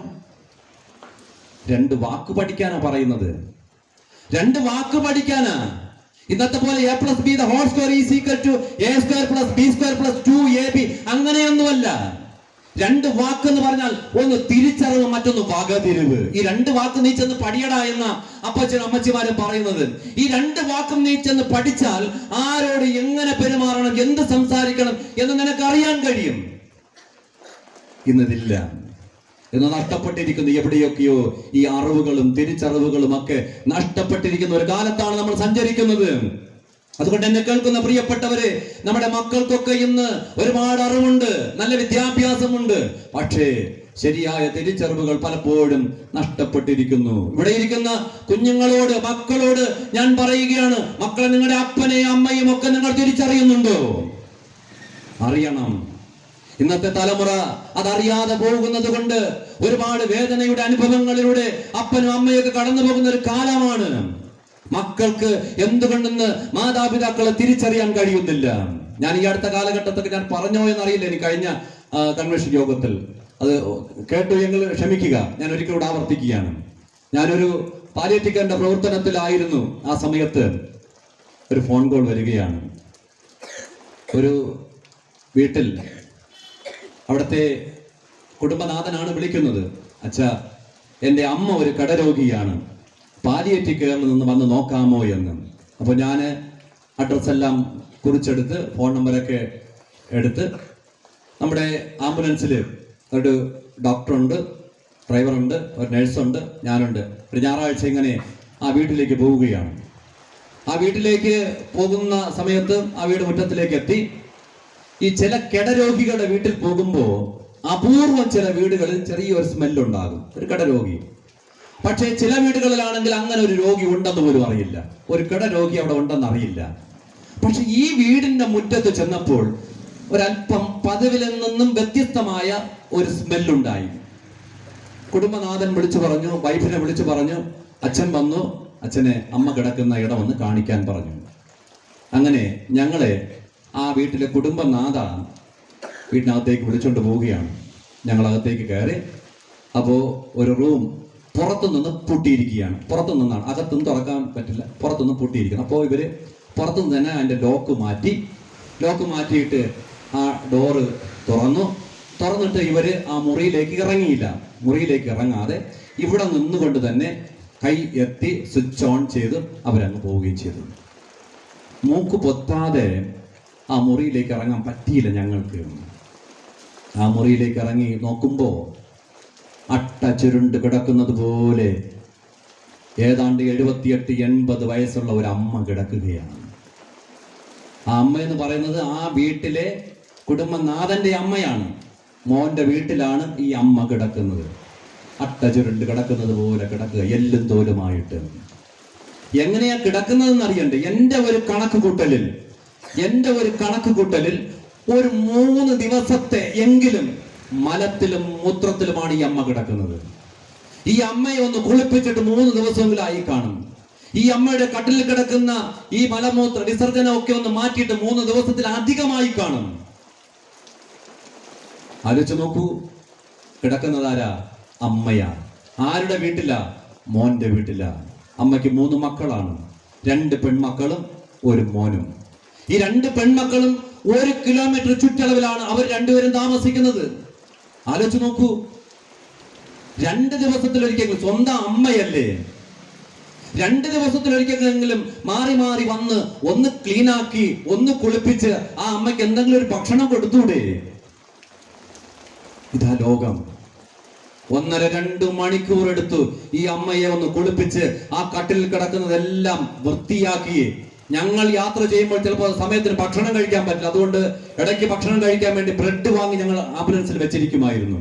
അതിൽ നിന്ന് 2 പീസ് ബ്രെഡ് എടുത്ത് ഈ അമ്മയ്ക്ക് കൊടുത്തു, പ്രാർത്ഥിച്ച് ഞങ്ങൾ ഇറങ്ങി. ഇതാ പ്രിയപ്പെട്ടവരെ, പലപ്പോഴും ഇന്ന് തിരിച്ചറിയുന്നില്ല അച്ഛനാര്, അമ്മയാര്, സഹോദരങ്ങളാര്, ഇതൊന്നും അറിയാതെ ജീവിക്കുന്ന ഒരു കാലഘട്ടത്തിലാണ്. ഇവിടെ ഇരിക്കുന്ന മക്കളോട് ഞാൻ പറയട്ടെ, മക്കളെ, നിങ്ങളുടെ അമ്മയുടെ വേദന, അമ്മയുടെ ജീവിതത്തെ കുറിച്ച് നിങ്ങൾക്കറിയാമോ? ഒരമ്മ അനുഭവിക്കുന്ന വേദന, ഒരമ്മയുടെ ഉദരത്തിൽ ഒരു കുഞ്ഞു ഉരുവായി എന്നറിയുമ്പോൾ ആ അമ്മ അന്ന് മുതൽ അനുഭവിക്കുന്ന ഒരു ത്യാഗമുണ്ട്. ആ അമ്മയ്ക്ക് ശരിയായി നടക്കാൻ പറ്റുമോ? ആ അമ്മയ്ക്ക് ശരിയായിട്ടൊന്ന് കിടക്കാൻ പറ്റുമോ? ഒരു യാത്ര ചെയ്യാൻ പറ്റുമോ? ഇഷ്ടപ്പെട്ട ഭക്ഷണം കഴിക്കാൻ പറ്റുമോ? ഇതൊന്നും പറ്റുന്നില്ല. അത്രമാത്രം വേദന അനുഭവിച്ചുകൊണ്ട് ഒരമ്മ ജീവിക്കുന്നത്. അങ്ങനെയാ ഒരമ്മ ഒരു കുഞ്ഞിന് ജന്മം കൊടുക്കുന്നത്. ആ അമ്മയെ ഒരുപക്ഷെ പലപ്പോഴും കണ്ണുനീരണിയിപ്പിച്ച് കടന്നു പോകുന്ന മക്കളെ നമുക്ക് കാണാൻ കഴിയും. അമ്മ എന്ന് പറയുന്നത് വ്യാഖ്യാനമില്ലാത്ത പദമാണ്. ഒരു പാട്ടുണ്ടല്ലോ, അമ്മ എന്റെ അടയ്ക്കാതെ ഉയിരില്ലയേ. തമിഴിലൊരു പാട്ടാണ്, അമ്മാവെ വണങ്ങാതെ ഉയർവില്ലയെ. കേട്ടിട്ടുണ്ടോ? അമ്മ എന്ന് വിളിക്കാതെ ജീവിതമില്ല. അമ്മയെ വണങ്ങാതെ നിനക്ക് ഉയർച്ചയില്ല. അത്രമാത്രം ഒരു അമ്മയുടെ കണ്ണുനീര് ആരെങ്കിലും ഒരു മോനോ മോളോ വീഴ്ത്തുന്നു എങ്കിൽ അതൊരു പക്ഷേ വലിയ ജീവിതത്തിൽ വലിയൊരു ദുരന്തത്തിന്റെ അനുഭവമാണ് എന്നത് മറന്നു കളയരുത്. ഞാൻ കൂടുതൽ വ്യാഖ്യാനിക്കുന്നില്ല. ഒരപ്പന്റെ വേദന ഇവിടെ ഇരിക്കുന്ന മക്കളെ നിങ്ങളൊക്കെ ചിന്തിച്ചിട്ടുണ്ടോ? അറിയണം. നിങ്ങൾ അറിവ് മാത്രം ഉണ്ടായാൽ പോരാ, ഒരപ്പനെ കുറിച്ച് തിരിച്ചറിവ് നിങ്ങൾക്കുണ്ടാകണം. എത്രയോ അപ്പന്മാര് കഷ്ടപ്പെടുകയാ മക്കളുടെ ജീവിതത്തിന് വേണ്ടി, മക്കൾ പട്ടിണി കിടക്കാതിരിക്കാൻ വേണ്ടി. ഞാൻ പണ്ടിരുന്ന ഒരാലയത്തിൽ എനിക്കറിയാം, ഏതാണ്ട് 1 മണി 1:30 ആവുമ്പോൾ ടാപ്പിങ്ങിന് എഴുന്നേറ്റ് പോകും അപ്പൻ. ടാപ്പിങ്ങിന് എഴുന്നേറ്റ് പോയിട്ട് അവിടെ ടാപ്പിങ്ങൊക്കെ കഴിഞ്ഞ് ഏതാണ്ട് 5-5:30 ആവുമ്പോൾ വീട്ടിൽ വന്നിട്ട് ഭക്ഷണം കഴിച്ച് വീണ്ടും 6 മണിക്ക് മേസ്തിരി പണിക്ക് പോകും. പിന്നെ വരുന്നത് വൈകുന്നേരം 5 മണിയാണ്. 5, 6 മണി, 7 മണിയൊക്കെ ആവും. ഇങ്ങനെയുള്ള എത്രയോ പിതാക്കന്മാർ എന്തിനു വേണ്ടിയാണ് മക്കളെ ഇവരൊക്കെ ഇങ്ങനെ കഠിനാധ്വാനം ചെയ്യുന്നതെന്ന് അറിയാമോ? മക്കൾ പട്ടിണി കിടക്കാതിരിക്കാൻ, മക്കൾക്ക് നല്ല വസ്ത്രം കൊടുക്കാൻ, മക്കൾക്ക് നല്ല ഭക്ഷണം കൊടുക്കാൻ, മക്കൾ ആരുടെ മുന്നിലും തല കുനിക്കാതിരിക്കാൻ വേണ്ടിയ അപ്പന്മാർ ഇങ്ങനെയൊക്കെ കഷ്ടപ്പെടുന്നത്. അത് തിരിച്ചറിയാതെ മക്കളുണ്ടെങ്കിൽ അത് ജീവിതത്തിൽ വലിയ ദുരന്തങ്ങൾ സൃഷ്ടിക്കും. അപ്പൻ പണി കഴിഞ്ഞ് ചിലപ്പോ വരികയായിരിക്കും, വീടെത്താറാവുന്ന സമയത്തായിരിക്കും മോള് വിളിച്ച് പറഞ്ഞത്, പപ്പ ഒരു 2 പൊറോട്ടയും ചിക്കനും വാങ്ങിച്ചുകൊണ്ട് വരുമോ എന്ന്. ചിലപ്പോ വീടെത്താറാവും. ഈ അപ്പൻ പൈസ എന്ന് അറിയാമോ ഇത് കൂട്ടിക്കൊണ്ട് വരുന്നത്? ചിലപ്പോ നാളെ ഏതെങ്കിലും ലോൺ അടയ്ക്കാനുള്ള പൈസക്കാ. നാളെ ലോൺ അടയ്ക്കാമല്ലോ എന്ന് പറഞ്ഞ് കരുതി കൂട്ടിയൊക്കെ കൊണ്ടുവരികയാ പൈസ. അപ്പോഴാ മോള് വിളിച്ച് പറയുന്നുണ്ട് പൊറോട്ടയും ചിക്കനും വാങ്ങിച്ചോണ്ട് വരുമെന്ന്, വരണമെന്ന്. അപ്പൻ അവിടെയൊക്കെ നോക്കും. ചിലപ്പോ കണ്ടില്ലെങ്കിൽ 2-3 കിലോമീറ്റർ ചിലപ്പോ പുറകിലോട്ട് പോകും, വീണ്ടും തിരിച്ചു പോകും, എവിടെയെങ്കിലും ചെന്ന് വാങ്ങും. മോളല്ലേ പറഞ്ഞത്, ഇവർക്കൊക്കെ വേണ്ടിയല്ലേ അപ്പനും അമ്മയൊക്കെ ജീവിക്കുന്നത്. അവിടെ പോയിട്ട് ഇത് വീണ്ടും വാങ്ങിക്കൊണ്ടുവന്ന് ഈ മക്കൾക്ക് കൊടുക്കും. ഈ കടം തീർക്കുന്നതിന് തലേ ദിവസം 5 മണി വരെ ജോലി ചെയ്തെങ്കിൽ പിറ്റേ ദിവസം ചിലപ്പോൾ 8 മണി വരെ നിന്ന് ജോലി ചെയ്ത് ഈ കടം തീർക്കുന്ന എത്രയോ അപ്പന്മാരെ എനിക്കറിയാം, പിതാക്കന്മാരെ അറിയാം. ഷോപ്പിങ്ങിന് പോകാറുണ്ട്, ഓണത്തിനും ക്രിസ്മസിനുമൊക്കെ. അങ്ങനെ ഈ അപ്പൻ പൈസയൊക്കെ സ്വരൂപിച്ച് കൂട്ടി വെക്കും. ഭാര്യയ്ക്ക് വസ്ത്രം, മക്കൾക്ക് വസ്ത്രം, തനിക്കൊരു മുണ്ടും ഷർട്ടും, പിന്നെ തിരിച്ചു വരുന്ന വഴിക്ക് 2 തട്ടുദോശ. ഇതെല്ലാം പ്ലാൻ ചെയ്തായിരിക്കും ഈ അപ്പൻ ഇങ്ങനെ മക്കളെ കൊണ്ടുപോകുന്നത്. പോയി ഷോപ്പിംഗ് ഒക്കെ കഴിഞ്ഞു. ഷോപ്പിംഗ് ഒക്കെ നടത്തിയപ്പോൾ ഭാര്യ അദ്ദേഹം പ്രതീക്ഷിച്ചേക്കാട്ടിൽ കൂടുതൽ വിലയുള്ള സാരി എടുത്തു. ശരി, നീ എടുത്തോ. മക്കള് 2 തുണി എടുത്തു. തുണി എടുത്തപ്പോ അല്പം വില കൂടി, എന്നാലും അപ്പം പറയും മക്കൾ എടുത്തോ. അപ്പൊ ഈ മക്കളും ഭാര്യയൊക്കെ തുണി എടുത്തപ്പോ തന്നെ തനിക്ക് തുണി എടുക്കാൻ വെച്ചിരുന്ന പൈസ ചിലപ്പോൾ തീരും. അതിന് തുണി എടുത്താൽ തിരിച്ചു വരുമ്പോൾ ഭക്ഷണം വാങ്ങിച്ചു കൊടുക്കാൻ ചിലപ്പോൾ പൈസ കാണില്ല. അപ്പോ മക്കൾ ചോദിക്കും, പപ്പ എടുക്കുന്നില്ലേ? ചിലപ്പോ പപ്പ പറയും, മക്കളെ എനിക്കുണ്ടല്ലോടാ, എനിക്കുണ്ട്, ഞാൻ കൂലിപ്പണിക്കല്ലേ പോകുന്നത് എന്ന് പറഞ്ഞ് അത്രമാത്രം സ്നേഹിക്കുന്ന ചില പിതാക്കന്മാരുണ്ട്. അങ്ങനെയുള്ള ചില പിതാക്കന്മാരെ ചില മക്കളൊക്കെ പുറംകാല് കൊണ്ട് ചവിട്ടി അവരുടെ മുന്നിൽ കാറി തുപ്പിയിട്ട് കടന്നു പോകുന്നത്. ഇവിടെ ഇരിക്കുന്ന പൊന്നുമക്കളെ ഞാൻ നിങ്ങളോട് പറയുകയാണ്, അരുത്. ഒരപ്പന്റെ കണ്ണിൽ നിന്നും ഒരമ്മയുടെ കണ്ണിൽ നിന്നും ഒരിറ്റ് കണ്ണുനീര് നിങ്ങൾ കാരണം ഉണ്ടാവരുത്. അതറിയണം നിങ്ങൾ. ആ തിരിച്ചറിവ് നിങ്ങൾക്കുണ്ടാകണം. അപ്പന്റെ മഹത്വം എന്താണ്, അമ്മയുടെ മഹത്വം എന്താണെന്നുള്ള തിരിച്ചറിവുകൾ നിങ്ങൾക്കുണ്ടാവണം. ഇല്ലാതെ ജീവിതമില്ല. ഞാൻ കൂടുതൽ വ്യാഖ്യാനിക്കുന്നില്ല. തിരിച്ചറിവുകൾ നമ്മുടെ ജീവിതത്തിൽ ഉണ്ടാകണം. അത് എല്ലാവരെ കുറിച്ചും അറിയാൻ കഴിയണം. നോക്കൂ, ഇവിടെ ഈ പാവപ്പെട്ട സ്ത്രീ അവൾ യേശുവിന്റെ ശബ്ദം തിരിച്ചറിഞ്ഞു എന്നതാണ്. വേദപുസ്തകം വായിച്ചു നോക്കൂ. ഒരുപാട് പേര് അറിയാത്ത ആൾക്കാരുണ്ട്, ഒരുപാട് പേര്. ഈ സ്ത്രീ ദൂരത്തുനിന്ന് വരുന്ന കർത്താവിന്റെ ശബ്ദം അറിഞ്ഞത്. പക്ഷേ റോമാ സാമ്രാജ്യത്തിന്റെ അടിമ ചങ്ങലകളെ തകർത്തുകൊണ്ട് ഉയർത്തെഴുന്നേറ്റ് നിൽക്കുന്ന യേശുവിന്റെ അടുക്കൽ നിൽക്കുകയാണ് മറിയ. എത്ര ദൂരത്തെന്നറിയാമോ? ഒരു കയ്യെത്തും ദൂരത്ത് നിൽക്കുന്നത് ആരാ? മറിയ. നിൽക്കുന്നത് മറിയാണ്. മറിയയുടെ മുന്നിൽ ഒരു കയ്യെത്തും ദൂരത്ത് നിൽക്കുന്നത് യേശുവാണ്. ഒരു കയ്യെത്തും ദൂരത്ത് നിൽക്കുന്ന യേശുവിനെ മറിയ എന്താ വിളിച്ചത്? എന്താ വിളിച്ചത്? വായിച്ചിട്ടില്ലേ? തോട്ടക്കാരാ, അല്ലേ? തോട്ടക്കാരാ, എന്റെ യേശുവിനെ നീ എവിടെയെങ്കിലും എടുത്തുകൊണ്ട് വെച്ചു എങ്കിൽ ഒന്ന് പറഞ്ഞു തന്നാൽ മതി, ഞാൻ എടുത്തുകൊണ്ട് പൊയ്ക്കൊള്ളാം എന്നാ പറഞ്ഞത്. ഒരു കയ്യെത്തും ദൂരത്താ യേശു നിൽക്കുന്നത്. ഒരു കയ്യെത്തും ദൂരത്ത് നിൽക്കുന്ന യേശുവിനെ മറിയ വിളിക്കുകയാണ് തോട്ടക്കാരാ. 8 ദിവസം കഴിയുമ്പോൾ എമ്മൗസിലേക്ക് പോകുന്ന 2 ശിഷ്യന്മാർ, മൂന്നാമനായി ഒരാളൂടെ കൂടി. ആരാ? യേശുവല്ലേ? യേശു ഒപ്പം കൂടി. എങ്ങനെ ഒരു കൂട്ടുകാരനായി? ഞാൻ വിചാരിക്കുന്നു, അങ്ങനെ പറയുന്നില്ല എങ്കിലും ഞാൻ വിചാരിക്കുന്നു, കൂട്ടുകാരെ പോലെ തോളിൽ കൈയിട്ടുകൊണ്ട് 3 പേരും നടന്ന് വർത്തമാനം പറഞ്ഞു പോവുകയാ. യേശുവാണെന്ന് അവർക്ക് തിരിച്ചറിയാൻ കഴിയുന്നില്ല. ഒപ്പം നടക്കുന്ന ക്രിസ്തുവിനെ പലപ്പോഴും തിരിച്ചറിയാതെ പോകുന്ന സമൂഹമാണ് ക്രൈസ്തവ സഭ എന്ന് പറയുന്നത്. പടകിൽ 4-ാം യാമത്തിൽ, 4-ാം യാമം എന്ന് പറഞ്ഞാൽ വെളുപ്പംകാലം 3 മണിക്കും 5 മണിക്കും ഇടയിൽ ഇങ്ങനെ മരണത്തോട് മല്ലടിക്കുകയാണ് ശിഷ്യന്മാർ. യേശു ഒരു രക്ഷകനായി കടന്നു പോവുകയാണ്, അല്ലേ? അവിടെ അടുക്കലേക്ക് യേശു ഒരു രക്ഷകനായി കടന്നു പോകുമ്പോൾ ആ കടന്നു പോകുന്ന യേശുവിനെ നോക്കിക്കൊണ്ട് ആര് വരുന്നു എന്ന് പറഞ്ഞു ശിഷ്യന്മാർ. ആര് വരുന്നു എന്നാ? ഭൂതം വരുന്നു എന്നാ പറഞ്ഞത്. നോക്കൂ, യേശു വരുന്നത് കണ്ടും കൊണ്ട് ഈ ശിഷ്യന്മാർ പറയണം, അതാ ഭൂതം വരുന്നു എന്ന്. നോക്കൂ, രക്ഷകനായി വരുന്ന ക്രിസ്തുവിനെ തിരിച്ചറിയാതെ പോയ ശിഷ്യന്മാർ. നമ്മുടെയൊക്കെ ജീവിതത്തിൽ യേശുവിനെ അറിയണം, യേശുവിന്റെ ശബ്ദത്തെ അറിയണം.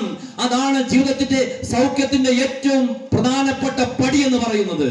യേശുവിനെ അറിയുമ്പോൾ നമുക്ക് സൗഖ്യമുണ്ടാകും, ജീവിതത്തിൽ ശക്തിയുണ്ടാകും, ജീവിതത്തിൽ നന്മയുണ്ടാകും, ജീവിതത്തിൽ അനുഗ്രഹമുണ്ടാകും എന്നത് ഞാൻ ഓർമ്മപ്പെടുത്തുകയാണ്. ഇവിടെ സമൂഹം പാപിയായി കണ്ട സ്ത്രീ, സമൂഹം രോഗിയായി കണ്ട സ്ത്രീ, സമൂഹം അശുദ്ധയായി കണ്ട സ്ത്രീ, അവൾക്ക് സൗഖ്യമുണ്ടായി. എങ്ങനെ എന്ന് ചോദിച്ചാൽ, ഒന്ന്, അവൾ യേശുവിനെ അറിഞ്ഞു, യേശുവിന്റെ ശബ്ദം തിരിച്ചറിഞ്ഞു എന്നതാണ്. നമ്പർ 2, എങ്ങനെയാണ് അവൾക്ക് സൗഖ്യമുണ്ടായത്? 2, അവൾ യേശുവിൽ വിശ്വസിച്ചു എന്നതാണ്. അവൾ യേശുവിൽ വിശ്വസിച്ചു. വിശ്വാസം അതല്ലേ എല്ലാം. കേട്ടിട്ടുണ്ടോ നിങ്ങൾ ഈ പരസ്യം? കണ്ടിട്ടുണ്ടോ? ഇപ്പൊ ഇല്ല, അല്ലേ? കുറെ കാലം കൊണ്ടില്ല. ഈ അടുത്ത കാലഘട്ടം വരെ നമ്മൾ ടിവിയിൽ കണ്ട ഒരു പരസ്യമാണ്, വിശ്വാസം അതല്ലേ എല്ലാം. ഈ പരസ്യം കണ്ടിട്ടുള്ളവർക്കറിയാം, 1 മിനിറ്റ് ഇല്ല, അല്ലേ? ഏതാണ്ട് ഒരു 54 സെക്കൻഡ് ഓടുന്ന ഒരു പരസ്യമാണ് ഈ പരസ്യം. എന്താ സംഭവം? ഒരു സംഭവത്തിലൂടെയാണ് ആ പരസ്യം പറയുന്നത്. അറിയാമോ? പ്രധാനപ്പെട്ട ഒരുപാട് കഥാപാത്രങ്ങളുണ്ട്. എങ്കിലും പ്രധാനപ്പെട്ട 3 കഥാപാത്രങ്ങൾ. 1, ഒരു അപ്പൻ. 2, മകൾ. 3, പ്രധാനപ്പെട്ട കഥാപാത്രം മകളുടെ കാമുകൻ. ഇനി വേറെ ഒരുപാട് കഥാപാത്രങ്ങൾ അതിനകത്തുണ്ട്. എന്താ സംഭവം? സംഭവം എന്ന് പറയുന്നത് കല്യാൺ ജ്വല്ലറിയുടെ പരസ്യമാണ്. അപ്പൊ ഈ പെൺകുട്ടിയുടെ കല്യാണവുമാണ്. പെൺകുട്ടിയുടെ കല്യാണത്തിന്റെ തലേ ദിവസം ജ്വല്ലറിയുടെ പരസ്യമായതുകൊണ്ട് അത്രയും സ്വർണം ശരീരത്തിലുണ്ട്. ഇങ്ങനെ നിറച്ച് സ്വർണം ഇട്ടിരിക്കുന്നു. കാമുകനെ കാണിക്കുന്നില്ല. പക്ഷേ ഇവൾ പോകുന്നത് കാമുകനോടൊപ്പം ഒളിച്ചോടാൻ വേണ്ടി. ഇത്രയും സ്വർണ്ണവും വാങ്ങിയിട്ട് ഇവിടെ അപ്പനെയും പറ്റിച്ച് അമ്മയും പറ്റിച്ചിട്ട് ഇറങ്ങി പോവുകയാണ്. ഇറങ്ങി പോകുന്നത് വെറുതെ അല്ല കേട്ടോ, ഡാൻസ് കളിച്ചാ പോകുന്നത്. വലത് ഭാഗത്ത് ഒരു പെൺകുട്ടിയുണ്ട്, ഇടത് ഭാഗത്ത് ഒരു പെൺകുട്ടിയുണ്ട്. 3 പേരും കൂടെ ഇങ്ങനെ ഡാൻസ് കളിച്ചാ പോകുന്നത്, അല്ലേ? കണ്ടിട്ടില്ലേ നിങ്ങൾ? 3 പേരും കൂടെ ഇങ്ങനെ ഡാൻസ് കളിച്ച് കുറെ ദൂരം പോകും. കുറെ ദൂരം പോകുമ്പോൾ ഈ പെൺകുട്ടിക്ക് ഒരു കുറ്റബോധം. എന്റെ അപ്പനെ പറ്റിച്ചിട്ടാണ് ഞാൻ ഇറങ്ങി വന്നത്, എന്റെ അപ്പനെ ചതിച്ചിട്ടാണ് ഞാൻ ഇറങ്ങി വന്നത് എന്ന് അവൾക്കൊരു കുറ്റബോധം ഉണ്ടാകും. ഇതൊന്നും പറയുന്നതല്ല, അതിൽ കാണിക്കുന്നതാണ്. അപ്പോൾ അവൾക്ക് എപ്പോഴാണ് കുറ്റബോധം ഉണ്ടായത്? അവിടെ നിന്ന് ഇങ്ങനെ തിരിയുമ്പോൾ ഈ കൂടെ 2 പേര് ഡാൻസ് കളിച്ച് പോയില്ല, അവരും തിരിയും. അങ്ങനെ വീണ്ടും തിരിച്ചിങ്ങോട്ട് 3 പേരും കൂടെ ഡാൻസ് കളിച്ച് വരും. ഡാൻസ് കളിച്ച് വരുമ്പോ അപ്പൻ വീടിന്റെ വാതിൽ അടച്ചിട്ടില്ല. വീടിന്റെ വാതിൽ, ഫ്രണ്ട് വാതിൽ തുറന്നു തന്നെ കിടക്കുകയാണ്. അപ്പോ 3 പേരും കൂടെ നടന്ന് വാതിലിന്റെ അടുക്കൽ വരുമ്പോൾ വലത് ഭാഗത്തുള്ള പെൺകുട്ടി അവിടെ നിൽക്കും, ഇടത് ഭാഗത്തുള്ള പെൺകുട്ടി അവിടെ നിൽക്കും. ഈ വീട്ടിലെ പെൺകുട്ടി അവൾ അകത്തേക്ക് കയറുമ്പോൾ അപ്പൻ നിൽക്കുകയായി. ഇങ്ങനെ അപ്പനെ ഓടിച്ചെന്നിട്ട് ഇവൾ എന്ത് ചെയ്യും? ഇങ്ങനെ കെട്ടിപ്പിടിക്കും. മോൾ അപ്പനെ കെട്ടിപ്പിടിക്കുമ്പോൾ അപ്പൻ പറയുന്ന ഒരു വാചകമാണ്, എന്താണ്? വിശ്വാസം അതല്ലേ എല്ലാം. ഒരുപക്ഷെ ഇതൊക്കെ പരസ്യവാചകങ്ങളായിരിക്കാം. പരസ്യവാചകങ്ങൾക്ക് അപ്പുറത്തേക്ക് നീളുന്നതാണ് വിശ്വാസം. അതിൽ ഒതുങ്ങുന്നതല്ല. ഒരുപക്ഷെ നമ്മുടെയൊക്കെ ഒരു ചോദ്യമുണ്ട്, നമുക്ക് ഈ ലോകത്ത് ആരെയും വിശ്വാസം ഉണ്ടോ? ആരെയും വിശ്വാസമില്ല. ഭാര്യയ്ക്ക് ഭർത്താവിന് വിശ്വാസമുണ്ടോ? ഭർത്താവിന് ഭാര്യ വിശ്വാസമുണ്ടോ? മക്കളെ വിശ്വാസമുണ്ടോ? ആർക്കും ആരെയും വിശ്വാസമില്ല. കാമുകന് കാമുകിയെ വിശ്വാസമുണ്ടോ? വിശ്വാസം ഉണ്ടായിരുന്ന ഒരു കാലം ഉണ്ടായിരുന്നു. മറ്റേ ഗ്രീഷ്മ കഷായം കൊടുത്തതോടുകൂടി അതും നഷ്ടപ്പെട്ടു.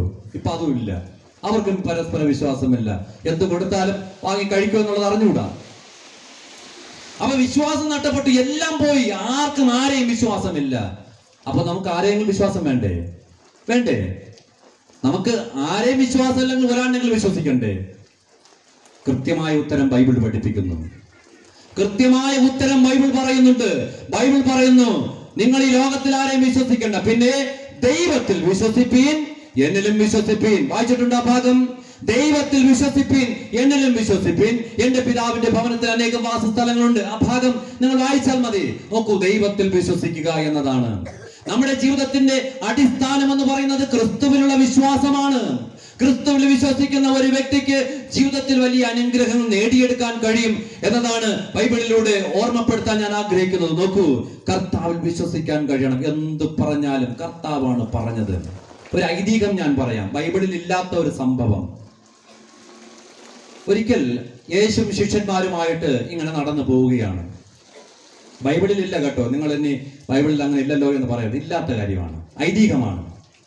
അപ്പൊ ഇങ്ങനെ ഒരുമിച്ച് നടന്നു പോവുകയാണ്. കുറെ ദൂരം നടന്നു പോയപ്പോൾ ഇവർക്ക് വിശന്നു പോലും. ശിഷ്യന്മാർക്കൊക്കെ വിശന്നപ്പോൾ കർത്താവ് ഏറ്റവും കൂടുതലൊക്കെ സ്നേഹിച്ച ഒരു ശിഷ്യനാണല്ലോ പത്രോസ്, അല്ലേ? പത്രോസ്. അപ്പോൾ ബാക്കിയുള്ള ശിഷ്യന്മാരെല്ലാവരും കൂടെ പത്രോസിനെ തള്ളിവിട്ടു. കർത്താവിനോട് പറ, നമുക്ക് വിശക്കുന്നു എന്ന്. അപ്പൊ ഈ പത്രോസ് ചെന്ന് കർത്താവിനോട് പറഞ്ഞു, കർത്താവെ, എല്ലാവർക്കും വിശക്കുന്നു, നമുക്ക് ഭക്ഷണം എവിടെ നിന്നെങ്കിലും വാങ്ങിത്താ എന്ന് പറഞ്ഞു. അപ്പൊ കർത്താവ് പറഞ്ഞു പോലും, നമുക്ക് കുറച്ചു ദൂരം കൂടെ നടക്കാം. കുറെ ദൂരം കൂടെ അങ്ങനെ ഇവരങ്ങ് നടന്നു. കുറെ ദൂരം കൂടെ നടന്നു പോയപ്പോ വീണ്ടും ഒട്ടും വയ്യ, വിശന്നിട്ടാണ്, സഹിക്കാൻ പറ്റുന്നില്ല ഇവർക്കൊക്കെ. അവര് വീണ്ടും പത്രോസിനെ തള്ളിവിട്ടു. പത്രോസ്, നീ ചെന്ന് പറ, ഇനി നടക്കാൻ വയ്യ എന്ന്. അപ്പൊ വീണ്ടും ചെന്ന് പത്രോസ് പറഞ്ഞു പോലും, കർത്താവെ, ഞങ്ങൾക്ക് നടക്കാൻ വയ്യ, വിശക്കുന്നു. അപ്പൊ കർത്താവ് പറഞ്ഞു പോലും, ഒരു കാര്യം ചെയ്യ്, നിങ്ങൾ ഒരു കല്ലും കൂടെ കയ്യിലെടുത്തോ. അപ്പോ എല്ലാരും ചിന്തിച്ചു, വിശന്നിട്ടാണെങ്കിൽ നടക്കാനും വയ്യ, ഇനി അതിന്റെ കൂടെ ഒരു കല്ലും കൂടെ എടുത്തോണ്ട് നടക്കാൻ എങ്ങനെയാ പറ്റുന്നത് കർത്താവേ എന്ന് ഒരു പക്ഷെ ചോദിച്ചു കാണും. അങ്ങനെ എല്ലാവരും ഓരോ കല്ലെടുത്തു. കുഞ്ഞ് ഈ കുടിയുടെ പരുവത്തിലുള്ള കൊച്ചു കല്ല് കയ്യിൽ ഇങ്ങനെ എടുത്തു. അപ്പൊ പത്രോസ് ഇങ്ങനെ നിന്ന് ആലോചിക്കുകയാണ്, പറഞ്ഞതാരാ? യേശുവാണ് പറഞ്ഞതല്ലേ? ഒരു കല്ലെടുക്കാൻ പറഞ്ഞത് യേശുവാണ്. അതിലെന്തോ കാര്യം കാണും. അപ്പൊ പത്രോസ് ഇങ്ങനെ തിരിഞ്ഞു നോക്കിയപ്പോൾ ഒരു കൂറ്റൻ കല്ല് അവിടെ കിടക്കുകയാണ്. യാക്കോബിനോടും അന്ത്രയോസിനോടും പിന്നെ യോഹന്നാനോടൊക്കെ പറഞ്ഞു, ഈ കൂറ്റൻ കല്ല് നീ എന്റെ തലയിൽ പിടിച്ചതാ എന്ന് പറഞ്ഞു. അങ്ങനെ ഇവരെല്ലാവരും കൂടെ ഈ കൂറ്റൻ കല്ല് പിടിച്ച് ആരെ തലയിൽ വെച്ചു കൊടുത്തു? പത്രോസിന്റെ തലയിൽ വെച്ചു കൊടുത്തു. അങ്ങ് നടക്കുകയാണ്. അപ്പോ മുന്നിൽ നടക്കുന്ന ശിഷ്യന്മാരുടെ കയ്യിൽ കുഞ്ഞു കല്ലല്ലേ, അവരിങ്ങനെ മുകളിലോട്ടൊക്കെ ഇടുന്നു, ഇങ്ങനെ പിടിക്കുന്നു, രസകരമായി നടക്കുകയാണ്. പത്രോസാണ് ഈ കല്ലും ചുമന്ന് വേർത്ത് പരുവായി നടക്കുകയാണ്. ഒരു പക്ഷെ ചിന്തിച്ചാണ്, വേണ്ടായിരുന്നു, എങ്കിലും ഇനി കളയാൻ പറ്റില്ലല്ലോ, എല്ലാരെയും വിട്ട് പിടിച്ച് തലയിൽ വെപ്പിച്ചതല്ലേ, നടക്കാം. കുറെ ദൂരം നടന്നു പോലും. അങ്ങനെ നടന്നു പോയപ്പോ കർത്താവ് പറഞ്ഞു, നമുക്കിവിടെ അങ്ങ് ഇരിക്കാം. അപ്പൊ എല്ലാവരും കല്ലുകളൊക്കെ വെച്ചുകൊണ്ട് അങ്ങനെ ഇരുന്നു. അപ്പൊ പത്രോസിനാണ് ഇരിക്കാനും പറ്റുന്നില്ല, കൂറ്റൻ കല്ലല്ലേ തലയിൽ ഇരിക്കുന്നത്, ഇരിക്കാനും പറ്റുന്നില്ല.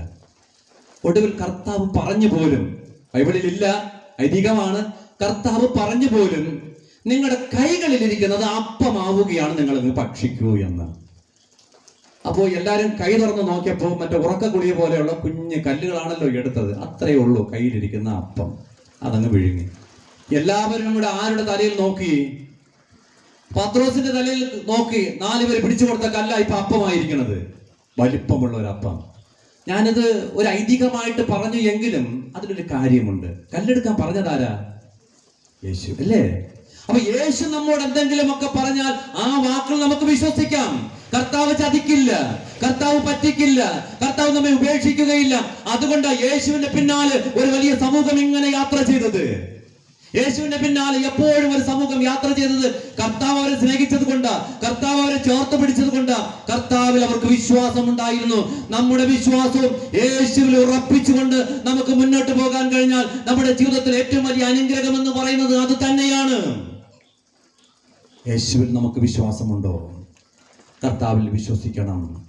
അബ്രഹാം ദൈവത്തിൽ വിശ്വസിച്ചു, അതവന് നീതിയായി കണക്കിട്ടു എന്നാണ്. വിശ്വാസത്തെ കുറിച്ച് കൂടുതൽ ഞാൻ വ്യാഖ്യാനിക്കുന്നില്ല സമയത്തിന്റെ പരിമിതി കൊണ്ട്. ഈ സ്ത്രീ യേശുവിൽ വിശ്വസിച്ചു. അവൾക്ക് എങ്ങനെയാണ് സൗഖ്യമുണ്ടായതെന്ന് ചോദിച്ചാൽ, ഒന്ന്, അവൾ യേശുവിന്റെ ശബ്ദം തിരിച്ചറിഞ്ഞു. രണ്ട്, അവൾ യേശുവിൽ വിശ്വസിച്ചു എന്നതാണ്. മൂന്ന്, എങ്ങനെയാണ് ഈ സ്ത്രീക്ക് സൗഖ്യമുണ്ടായത്? അവൾ യേശുവിനെ തൊട്ടു എന്നതാണ്. അവൾ യേശുവിനെ തൊട്ടു എന്നാണ് വേദപുസ്തകം പഠിപ്പിക്കുന്നത്. തൊടാൻ പാടുണ്ടോ? തൊടാൻ പാടില്ല. ഒരു കസേര ചെന്നിരുന്നാൽ കസേര അശുദ്ധമാ. ആ ഇരിപ്പിടത്തെ ആരെങ്കിലും തൊട്ടാൽ ഇരിപ്പിടം തൊടുന്നവൻ അശുദ്ധനാണ്. അങ്ങനെയുള്ള ഒരു നിയമം നിൽക്കെ ഈ സ്ത്രീ ചെന്ന ഒരു യേശുവിനെ, ഒരു ഗുരുവിനെ തൊടുക എന്ന് പറഞ്ഞാൽ അസാധ്യമായ ഒരു കാര്യമാണ്. പക്ഷേ വേദപുസ്തകം പഠിപ്പിക്കുന്നു അവൾ തൊട്ടു എന്നതാണ്. ഒരുപക്ഷെ നമ്മുടെ ഭാരതീയ സംസ്കാരം പഠിക്കുമ്പോഴും തൊട്ടുകൂടായ്മയും തീണ്ടിക്കൂടായ്മയൊക്കെ ഉണ്ട്, അല്ലേ? ഉണ്ടായിരുന്നു, പഠിച്ചിട്ടില്ല നമ്മൾ. ബ്രാഹ്മണർ, ക്ഷത്രിയർ, വൈശ്യർ, ശൂദ്രർ, അല്ലേ? ഇതൊക്കെ നമ്മൾ പഠിച്ചിട്ടുള്ള കാര്യങ്ങളാണ്. ബ്രാഹ്മണർ എവിടെ നിന്ന് ജനിച്ചു? ബ്രാഹ്മണർ തലയിൽ നിന്ന് ജനിച്ചു. ക്ഷത്രിയർ തോളിൽ നിന്ന് ജനിച്ചു. വൈശ്യർ തുടയിൽ നിന്ന് ജനിച്ചു. ശൂദ്രർ പാദത്തിൽ നിന്ന് ജനിച്ചു. അന്തരം കണ്ടോ? അതാണ് അന്തരം എന്ന് പറയുന്നത്. അതിനെക്കുറിച്ച് കൂടുതൽ വ്യാഖ്യാനിക്കുന്നില്ല. ഇതൊക്കെ നമ്മൾ പഠിച്ച കാര്യങ്ങളാണ്. തൊട്ടുകൂടായ്മയും തീണ്ടിക്കൂടായ്മയൊക്കെ നമ്മുടെ നാട്ടിലുണ്ടായിരുന്നു എന്നതാണ്. പക്ഷെ ബൈബിൾ പഠിക്കുമ്പോഴും അങ്ങനെ ബൈബിളിന്റെ കാലഘട്ടത്തും ചില സംഭവങ്ങളൊക്കെ ഉണ്ടായിട്ടുണ്ട്. ശമര്യർ എന്ന് പറയുന്ന വിഭാഗത്തെ ആരും അടുപ്പിക്കാറില്ല. കാരണം എന്താണെന്ന് അറിയാമോ? അവർ സങ്കരേന വർഗത്തിൽപ്പെട്ടവരെന്നാണ്. ജാതിയിൽ കുറഞ്ഞവരാണ്. ജാതിയിൽ കുറഞ്ഞവരെന്ന് വിശേഷിപ്പിച്ചിരുന്ന സങ്കരേന വർഗത്തിൽപ്പെട്ടവരാണ് ശമര്യരെന്ന് യഹൂദന്മാർ കരുതിയിരുന്നത്. അതുകൊണ്ട് അവരോട് ആരും സമ്പർക്കം ചെയ്യാറില്ല, വർത്തമാനം പറയാറില്ല. പക്ഷെ യേശു ഒരിക്കൽ സുഗാർ എന്ന് പറയുന്ന പട്ടണത്തിൽ ഇങ്ങനെ കടന്നു പോവുകയാണ്, അല്ലേ? അവിടെ പോയപ്പോൾ ഒരു കിണർ കണ്ടു. യാക്കോബ് കുഴിച്ച കിണറ്റിന്റെ കരയിൽ ഈ യേശു ഇരിക്കുന്ന സമയത്ത് ഒരു കുടവുമായിട്ട് ആ കിണറ്റിന്റെ കരയിലേക്ക് ഒരു സ്ത്രീ വരികയാണ്. ആ സ്ത്രീ കിണറ്റിന്റെ കരയിലേക്ക് വന്നപ്പോൾ യേശു കുടിപ്പാൻ വെള്ളം ചോദിച്ചു, അല്ലേ? കുമാരനാശാന്റെ ഭാഷയിൽ പറഞ്ഞാൽ ദാഹിക്കുന്നു വദനി കൃപാലസം മോഹനം കുളിർ തണ്ണീരിലാശുനി, എനിക്ക് ദാഹിക്കുന്നു, എനിക്കൊരൽപ്പം വെള്ളം തരാമോ? ഇനി പാട്ടുകാരന്റെ ഭാഷയിൽ പറഞ്ഞാലോ, നട്ടുച്ച നേരത്ത് കിണറിന്റെ തീരത്ത് വെള്ളത്തിനായി ഞാൻ കാത്തിരിപ്പു നാരി, ഒരു പാത്രം ദാഹജലം നീ എനിക്കു നൽകൂ. യേശു ചോദിക്കുകയാ, എനിക്ക് ദാഹിക്കുന്നു, ഒരു പാത്രം വെള്ളം തരാമോ എന്ന് ചോദിക്കുമ്പോൾ സ്ത്രീ അമ്പരന്ന് പോയി, അല്ലേ? സ്ത്രീ അമ്പരന്ന് പോയി. അവൾ പറയുകയാ, അയ്യോ നീ ഒരു യൂതൻ, ഞാൻ ഇന്നൊരു ശമരായ സ്ത്രീ, ഞാൻ കോരിയ വെള്ളം തൊട്ടാൽ തീണ്ടലില്ലേ, ഞാൻ കോരിയ വെള്ളം തൊട്ടാൽ തീണ്ടലില്ലേ. തീണ്ടൽ എന്ന് പറഞ്ഞാൽ എന്താ? അയിത്തം, അല്ലേ? ഞാൻ കോരിയ വെള്ളം തൊട്ടാൽ അത് അയിത്തമാണ്, തൊടാൻ പാടില്ല എന്ന് സ്ത്രീ പറയുകയാ. തൊട്ടുകൂടായ്മയും തീണ്ടിക്കൂടായ്മയും ഒക്കെ ഉണ്ടായിരുന്ന കാലം. ഞാൻ നിങ്ങളോട് ഒരു ചോദ്യം ചോദിക്കുകയാണ്. വാസ്തവത്തിൽ യേശു അവിടെ വെള്ളം കുടിക്കാനാണോ പോയത്? ആണോ? അല്ല. യേശു വെള്ളം കുടിക്കാനാണ് പോയതെങ്കിൽ ഈ സ്ത്രീയെ വിട്ട് ഒരു പാത്രം വെള്ളമെങ്കിലും യേശു കോരിപ്പിക്കുമായിരുന്നു. കോരിപ്പിച്ചോ? ഇല്ല. പിന്നെ എന്തിനാ യേശു പോയത്? രണ്ട് കാര്യം ആ സ്ത്രീയോട് പറയാനാ. യേശു സുഗാർ എന്ന് പറയുന്ന പട്ടണത്തിന്റെ ആ കിണറ്റിന്റെ കരയിൽ പോയത് 2 കാര്യം പറയാനാ ആ സ്ത്രീയോട്. എന്താ 2 കാര്യം? ഒന്ന്, ആ സ്ത്രീയെ എല്ലാവരും പുറജാതിയിൽപ്പെട്ട, ജാതിയിൽ കുറഞ്ഞ സ്ത്രീ എന്ന് സമൂഹമെന്ന് മുദ്രകുത്തി മാറ്റി നിർത്തിയിരിക്കുന്ന ആ സ്ത്രീയോട് കർത്താവ് പറഞ്ഞു, നീയും ദൈവത്തിന്റെ ദാനമാണ്, നീയും ദൈവത്തിന്റെ ദാനമാണ്. അവളെ കർത്താവ് അംഗീകരിച്ചു എന്നതാണ്. 2, എന്തിനാണ് യേശു ആ പട്ടണത്തിലേക്ക് കടന്നു പോയതെന്ന് ചോദിച്ചാൽ, ആ സ്ത്രീയുടെ അടുക്കൽ പോയി കർത്താവ് വർത്തമാനം പറഞ്ഞതിന്റെ 2ാമത്തെ കാരണം, അന്നത്തെ ഒരു പ്രഭുക്കന്മാരോടും പറയാത്ത ഒരു സംഭവം, ഒരു കാര്യം ആ സ്ത്രീയോട് യേശു പറഞ്ഞു. എന്താണ്? ഞാനാണ് മശിഹ. ഞാനാണ് മശിഹ എന്ന് പറയുന്നതിനും നീയും ദൈവത്തിന്റെ ദാനമാണെന്ന് പറയുന്നതിനുമാ യേശു അവിടെ പോയത്. അല്ലാതെ ആ സ്ത്രീയുടെ കയ്യിൽ നിന്ന് ഒരു പാത്രം വെള്ളം വാങ്ങി കുടിക്കാനൊന്നുമല്ല, കർത്താവിന് ദാഹിച്ചിട്ടൊന്നുമല്ല. കർത്താവ് പറഞ്ഞു, ഒരിക്കലും ദാഹിക്കാത്ത ജീവന്റെ ജലം നിനക്ക് നൽകാൻ എനിക്ക് കഴിയുമെന്ന് പറയുന്ന കർത്താവിന്റെ സന്നിധിയിൽ ആ സ്ത്രീ മുട്ടുമടക്കുകയാണ്. നോക്കൂ, തൊട്ടുകൂടായ്മയും തീണ്ടിക്കൂടായ്മയും ഉണ്ടായിരുന്ന കാലഘട്ടത്തും തമ്പുരാൻ എല്ലാവരെയും ചേർത്ത് പിടിച്ചു. അതുകൊണ്ട് തന്നെ അങ്ങനെ വിവേചനം നിൽക്കുന്ന ഒരു കാലഘട്ടത്ത് ഈ പാവപ്പെട്ട സ്ത്രീ ചെന്ന് യേശുവിനെ തൊടുകയാണ്. യേശുവിനെ തൊട്ടു. നമ്മൾ വചനത്തിലൂടെ വായിക്കുന്നു. തൊട്ടപ്പോൾ എന്താ സംഭവിച്ചത്? യേശുവിൽ നിന്നൊരു ശക്തി പുറപ്പെട്ടു. ഒരു വലിയ സമൂഹം യാത്ര ചെയ്യുകയാണ് അല്ലേ? യേശു ചോദിച്ചു, ആരാണ് എന്നെ തൊട്ടത്? ആരാണ് എന്നെ തൊട്ടത് എന്ന ചോദ്യത്തിന് പ്രസക്തിയില്ല. അവിടെ കൂടി നിന്നവരൊക്കെ പറഞ്ഞു, കർത്താവേ, ഈ ചോദ്യത്തിന് പ്രസക്തിയില്ല. പക്ഷേ ഒരു കാര്യമുണ്ട്, ആ സ്ത്രീക്ക് വേണമെങ്കിൽ എന്നെ ആരാണ് തൊട്ടത് എന്ന് യേശു ചോദിക്കുമ്പോൾ ആ സ്ത്രീക്ക് വേണമെങ്കിൽ അവിടെ നിന്ന് ഒളിക്കാമായിരുന്നു അല്ലേ? മാറാമായിരുന്നു. മാറിയോ? ആ സ്ത്രീ മാറിയില്ല.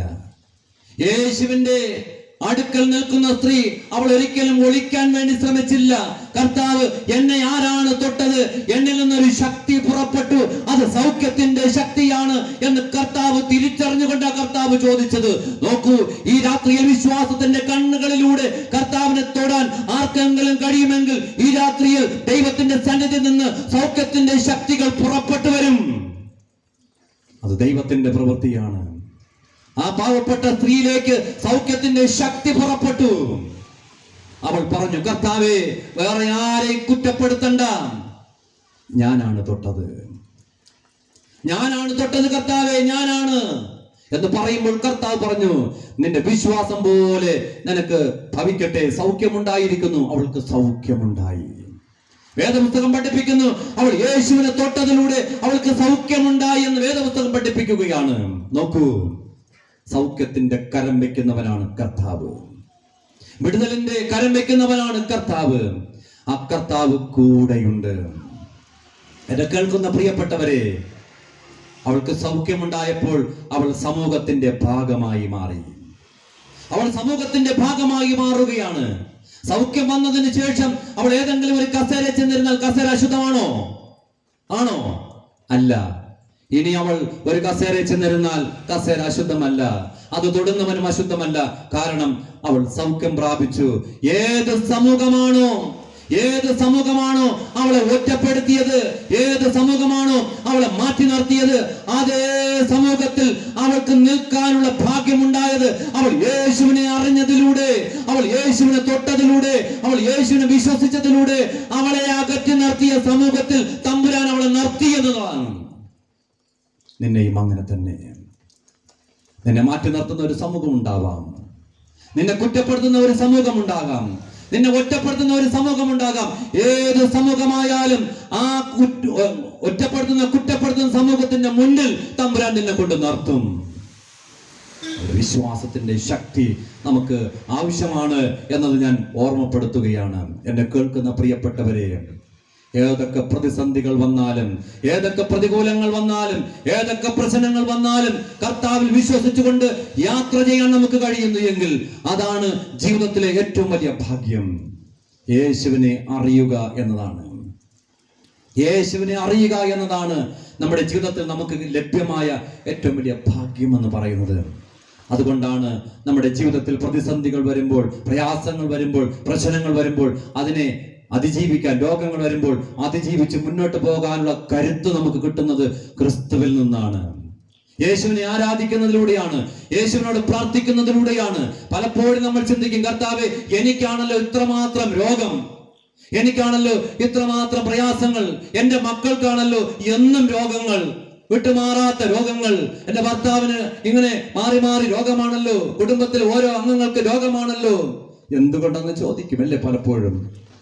എന്തുകൊണ്ട് കർത്താവെ എൻ്റെ ജീവിതത്തിൽ? നമ്മൾ ചിന്തിക്കും, എല്ലാ ഞായറാഴ്ചയും പള്ളിയിൽ പോകുന്നു, പ്രാർത്ഥിക്കുന്നു, ആരാധിക്കുന്നു, എങ്കിലും എൻ്റെ ജീവിതത്തിലാണല്ലോ എന്തുകൊണ്ട് കർത്താവെ? ചില ചോദ്യങ്ങൾ. നമ്മൾ ചോദ്യങ്ങൾ ചോദിക്കുന്നവരാണ്, ദൈവത്തോട് ചോദ്യങ്ങൾ ചോദിക്കുന്നവരാണ്. പക്ഷേ ചില ചോദ്യങ്ങൾക്ക് ഉത്തരമില്ല. ചില ചോദ്യങ്ങൾക്ക് ഉത്തരമില്ലാത്ത ചില ചോദ്യങ്ങളുമായിട്ടാണ് നമ്മൾ ഈ ലോകത്ത് ജീവിക്കുന്നത്. പക്ഷേ നമുക്ക് ഉത്തരമില്ലെങ്കിലും മുകളിലിരിക്കുന്ന ആളിന് ഉത്തരമുണ്ട്. നമ്മുടെ ചോദ്യങ്ങൾക്ക് ഉത്തരം നമുക്ക് കണ്ടെത്താൻ കഴിയാത്ത ചോദ്യങ്ങൾക്കൊക്കെ ഉത്തരം നൽകുന്നത് തമ്പുരാനാണ്. ഒരു അനുഭവം കൂടെ ഞാൻ പറഞ്ഞിട്ടുണ്ടോ എന്ന് എനിക്കറിയില്ല, എങ്കിലും ഞാൻ ഓർമ്മപ്പെടുത്തുകയാണ്. ഒരിക്കലും ജീവിതത്തിൽ മറക്കാൻ പറ്റാത്ത ഒരു അനുഭവം കൂടെ പറഞ്ഞ് എൻ്റെ വാക്കുകളെ ഞാൻ അവസാനിപ്പിക്കാം. ഒരു ദേവാലയത്തിൽ ഞാൻ ശുശ്രൂഷ അർപ്പിക്കുമ്പോൾ, കല്യാണം കഴിഞ്ഞ് 6 മാസം ഒരുമിച്ച് അവർ ജീവിച്ചു. ഒരു ദിവസം രണ്ടുപേരും കൂടെ പച്ചക്കറി വാങ്ങാനായിട്ട് മാർക്കറ്റിലേക്ക് ഒരു ബൈക്കിൽ പോവുകയാണ്. കുറെ ദൂരം പോയപ്പോൾ പെട്ടെന്നൊരു അപകടമുണ്ടായി, ആക്സിഡന്റ് ഉണ്ടായി. രണ്ടുപേരും റോഡിൽ വീണു. ഭാര്യയ്ക്ക് ശരീരത്തിൽ കൊച്ചു കൊച്ചു മുറിവുകളുണ്ട്. തൊട്ടടുത്ത ഗവൺമെന്റ് ഹോസ്പിറ്റലിൽ കൊണ്ടുപോയി പ്രാഥമികമായ ചികിത്സകൾ കൊടുത്തു. ഭർത്താവിന് തലയ്ക്കാണ് ക്ഷതം സംഭവിച്ചത്. ഭർത്താവിനെ തിരുവനന്തപുരം മെഡിക്കൽ കോളേജ് ആശുപത്രിയിൽ തീവ്രപരിചരണ വിഭാഗത്തിലേക്ക് പ്രവേശിപ്പിച്ചിരിക്കുകയാണ്. ഈ പെൺകുട്ടി വീട്ടിലേക്ക് വന്നു. കൂടെ പോയവരോട് അപ്പോഴായിട്ട് വിളിച്ച് ചോദിക്കും, എൻ്റെ ഭർത്താവിന് എന്തെങ്കിലും കുഴപ്പമുണ്ടോ, എൻ്റെ ഭർത്താവിന് എന്തെങ്കിലും പ്രയാസങ്ങളുണ്ടോ? കൂടെ പോയവർ പറയും, ചില മണിക്കൂർ കഴിയുമ്പോൾ ഡിസ്ചാർജ് ചെയ്യുമെന്നാണ് ഡോക്ടർമാർ പറയുന്നത്. പക്ഷെ ഡോക്ടർമാർ പറഞ്ഞത് അങ്ങനെയല്ല. ഡോക്ടർമാർ ഈ പുറത്തു നിൽക്കുന്നവരോട് വന്ന് പറയുന്നത്, നില അതീവ ഗുരുതരമാണ്, ഞങ്ങളെ കൊണ്ട് രക്ഷിക്കാൻ പറ്റുമെങ്കിൽ ഞങ്ങൾ രക്ഷിക്കും, ദൈവത്തോട് പ്രാർത്ഥിക്കുക എന്ന് പറയുന്ന ഡോക്ടർമാർ. തന്റെ ഭർത്താവ് സൗഖ്യം പ്രാപിച്ച് വീട്ടിലേക്ക് മടങ്ങി വരുമെന്ന പ്രതീക്ഷയോടെ വീട്ടിലിരിക്കുന്ന ഈ പെൺകുട്ടി ചില മണിക്കൂറുകൾ കഴിഞ്ഞപ്പോൾ ആ സഹോദരൻ ഈ ലോകത്തോട് യാത്ര പറഞ്ഞു. സൗഖ്യമായി വീട്ടിലേക്ക് വരുമെന്ന് പ്രതീക്ഷിച്ചിരിക്കുന്ന ഈ പെൺകുട്ടിയോട് ആരാ പറയുന്നത് നിന്റെ ഭർത്താവ് മരിച്ചുപോയെന്ന്? ആർക്കും പറയാൻ ധൈര്യം വന്നില്ല. മരണവാർത്ത അറിഞ്ഞു വീട്ടിൽ ബോഡി എത്താറാകുന്ന സമയത്ത് ഞാൻ എൻ്റെ പള്ളിയിലെ സെക്രട്ടറിയും കമ്മിറ്റിക്കാരുമായിട്ടൊക്കെ അപ്പോഴുണ്ടായിരുന്ന ആൾക്കാരെയൊക്കെ വിളിച്ചുകൊണ്ട് ഞാൻ ആ വീട്ടിലേക്ക് പോവുകയാണ്. ആ വീട്ടിൽ കുറച്ച് പേരൊക്കെ അവിടെ ഇവിടെയായിട്ടൊക്കെ നിൽക്കുന്നുണ്ട്. ആ സമയത്ത് ഈ ചേതനയറ്റ ശരീരം വഹിച്ചുകൊണ്ടുള്ള ആംബുലൻസ് ആ വീടിന്റെ മുന്നിലേക്ക് വന്നു നിന്നു. ഈ പെൺകുട്ടി ആലമുറയിട്ടുകൊണ്ട് ആ ആംബുലൻസിന്റെ അടുക്കിലേക്ക് ഇങ്ങനെ നിലവിളിച്ചുകൊണ്ട് ഓടി വരികയാണ്. അവൾ നിലവിളിക്കുകയാണ്. നിലവിളിക്കുന്നത് അല്ല വിഷയം, അവിടെ എന്തൊക്കെയോ പുലമ്പുകയാണ്. അവൾ എന്തൊക്കെയോ പുലമ്പിക്കൊണ്ടാണ് ഇങ്ങനെ നിലവിളിക്കുന്നത്. ഉടനെ തന്നെ കുറെ ആൾക്കാരെ അവളെ പിടിച്ചുകൊണ്ട് വീട്ടിനകത്തേക്ക് കൊണ്ടുപോയി. ആ ബോഡി ഇറക്കി വീട്ടിനകത്ത് ഒരു പൊതുദർശനത്തിന് കണക്കാക്കി എല്ലാം ക്രമീകരിച്ചു. ആ സമയത്ത് നമ്മളൊരു പ്രാർത്ഥന നടത്താറുണ്ടല്ലോ. അപ്പോൾ ഞങ്ങൾ പ്രാർത്ഥിക്കാനായിട്ട് ഒരുങ്ങുന്ന സമയത്ത് ആ പെൺകുട്ടി എന്നോട് പറഞ്ഞു, അച്ഛൻ പ്രാർത്ഥിക്കരുത്, അച്ഛൻ പ്രാർത്ഥിക്കരുത്, എൻ്റെ ഭർത്താവ് മരിച്ചിട്ടില്ല, എൻ്റെ ഭർത്താവ് മരിച്ചാലല്ലേ അച്ഛൻ മരണപ്രാർത്ഥന നടത്തണം. എൻ്റെ ഭർത്താവ് മരിച്ചിട്ടില്ല, ഞങ്ങളുടെ കല്യാണം കഴിഞ്ഞിട്ട് 6 മാസമായതേ ഉള്ളൂ, എന്നെ തനിച്ചാക്കിയിട്ട് അങ്ങനെ എൻ്റെ ഭർത്താവിന് ഒരിടത്തും പോകാൻ കഴിയില്ല, അതുകൊണ്ട് അച്ഛൻ പ്രാർത്ഥിക്കരുത്. ചില സമയങ്ങളിൽ മരണ വീട്ടിൽ പ്രാർത്ഥിക്കാനാണ് വല്ലാത്ത വേദന, പ്രയാസം. എന്ത് പറഞ്ഞ് പ്രാർത്ഥിക്കും അറിയില്ല. പക്ഷേ പാട്ട് പാടാൻ വേണ്ടി പുസ്തകം നിവർത്തി ഞാൻ പാട്ടുപുസ്തകം മടക്കി. എന്നിട്ട് ഒരു കുഞ്ഞു പ്രാർത്ഥന നടത്തി, ഒരു കൊച്ചു പ്രാർത്ഥന നടത്തിയിട്ട് കുറേ സമയം അവിടെ നിന്നു ഞാൻ ഇറങ്ങി. വൈകുന്നേരം 5:30 അടക്ക ശുശ്രൂഷ പറഞ്ഞിരിക്കുകയാണ്. അടക്ക ശുശ്രൂഷയ്ക്കായി വീട്ടിൽ ഒരുപാട് ആൾക്കാർ ഇങ്ങനെ വരുന്നുണ്ട്. 3 മണിയായപ്പോൾ കായിക സംഘവും ഞങ്ങൾ എല്ലാവരും കൂടെ നേരത്തെ തന്നെ പോയി അവിടെ ഇരുന്ന് കുറേ പ്രത്യാശ ഗാനങ്ങളൊക്കെ പാടി. വലിയ ജനസമൂഹം. 5 മണിയായി, 5:30 അടക്ക ശുശ്രൂഷ ആരംഭിക്കുകയാണ്. ഞാൻ എഴുന്നേറ്റ് പാട്ട് നമ്പർ പറഞ്ഞു. മൺമയമാമി ഉലകിൽ കാൺമതുമായ എന്ന് പറയുന്ന പാട്ട് പാടാനായിട്ട് ഒരുങ്ങുമ്പോൾ അവൾ രാവിലെ എന്താണോ എന്നോട് പറഞ്ഞത് അത് തന്നെ ആവർത്തിച്ചു. പ്രാർത്ഥിക്കരുത്, എൻ്റെ ഭർത്താവ് മരിച്ചിട്ടില്ല. നമുക്ക് അടക്ക ശുശ്രൂഷ ചെയ്യാതിരിക്കാൻ പറ്റില്ലല്ലോ. എല്ലാവരും ചേർന്ന് പാടി. മൺമയമാമി ഉലകിൽ കാൺമതുമായ വന്മഹിമ, ധനം, സുഖങ്ങൾ സകലതും മായ എന്ന് പറയുന്ന പാട്ട് എല്ലാവരും ചേർന്ന് പാടി ശുശ്രൂഷ അവസാനിച്ചു. ഞാൻ പറഞ്ഞു, ബോഡി കുഴിക്കരയിലേക്ക് ഇനി എടുക്കുകയാണ്. ആർക്കെങ്കിലും അന്ത്യചുംബനമോ അന്ത്യോപചാരമോ അർപ്പിക്കാനുണ്ടെങ്കിൽ ഇപ്പോൾ ആകാം. സഹോദരങ്ങളും പ്രിയപ്പെട്ടവരും ഒക്കെ വന്ന് നെറ്റിയിൽ ചുംബനം കൊടുത്തു മാറുന്നു. അവളുടെ വലത് കൈ തൻ്റെ ഭർത്താവിൻ്റെ നെഞ്ചത്ത് ഇങ്ങനെ വെച്ചിരിക്കുകയാണ്. പെട്ടി എടുക്കാനായിട്ട് ആൾക്കാരിങ്ങനെ അടുത്തോട്ട് വന്നു. പെട്ടിയിൽ പിടിച്ചപ്പോൾ അവൾ പറഞ്ഞു, അച്ഛാ, എനിക്കൊരല്പസമയം കൂടി എൻ്റെ ഭർത്താവിനെ കാണാൻ അവസരം തരുമോ? ഞാനൊരല്പസമയം കൂടെ എൻ്റെ ഭർത്താവിനൊന്ന് കണ്ടോട്ടെ. പെട്ടിയെടുക്കാൻ വന്നവരോട് ഞാൻ പറഞ്ഞു മാറി നിൽക്കാൻ പറഞ്ഞു. അവരൊക്കെ മാറി നിന്നു. 2-3 മിനിറ്റ് അവൾ കരഞ്ഞില്ല. കണ്ണുനീരിങ്ങനെ ഒഴുകുന്നുണ്ട്. തൻ്റെ ഭർത്താവിൻ്റെ നെഞ്ചത്ത് കൈവച്ച് ഇരിക്കുന്ന അവൾ അല്പസമയം കഴിഞ്ഞപ്പോൾ അവൾ പറയുകയാണ്, അച്ഛാ, എൻ്റെ ഭർത്താവ് മരിച്ചു, ഇനി വരില്ലല്ലേ അച്ഛാ? ഒരു ജോഡി ചെരുപ്പ് വാങ്ങാൻ കടയിൽ പോയാലും ആ ബൈക്കിന്റെ പുറകിലിരുത്തി എന്നെ കൊണ്ടുപോകുന്ന എൻ്റെ ഭർത്താവ് ഇനി വരില്ലല്ലേ അച്ഛാ എന്ന് പറയുന്നു. പൊട്ടിക്കരയുകയാ. എന്ത് മറുപടിയാ അവളോട് പറയാൻ? ഒടുവിൽ അവളൊരു ചോദ്യം ചോദിച്ചു. അത് പറയാനാ ഞാൻ ഈ സംഭവം പറഞ്ഞത്. അവളൊരു ചോദ്യം ചോദിച്ചു, അച്ഛാ, എൻ്റെ കഴുത്തിൽ കിടക്കുന്ന കെട്ടുതാലി കണ്ടോ? 5 പവനാണ്. താലികെട്ട് കഴിയുമ്പോ അച്ഛന്മാര് അൾത്താരയിൽ നിന്ന് പറയുമല്ലോ, ദൈവം കൂട്ടിച്ചേർത്തതിനെ ആരും വേർപിരിക്കരുത് എന്ന്. അവൾ പറഞ്ഞതാണ്. താലികെട്ട് കഴിയുമ്പോൾ അച്ഛന്മാര് അൾത്താരയിൽ നിന്ന് പറയുമല്ലോ, ദൈവം കൂട്ടിച്ചേർത്തതിനെ ആരും വേർപിരിക്കരുത് എന്ന്. പിന്നെ എന്തിനാണ് അച്ഛാ എൻ്റെ ഭർത്താവിനെ ദൈവം എന്നിൽ നിന്ന് അകറ്റിയത്? ഒരു വല്ലാത്ത ചോദ്യമാണ്.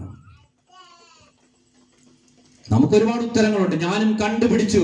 അവൾ ചോദിച്ച ചോദ്യത്തിന് 10ഓളം ഉത്തരം ഞാൻ കണ്ടുപിടിച്ചു.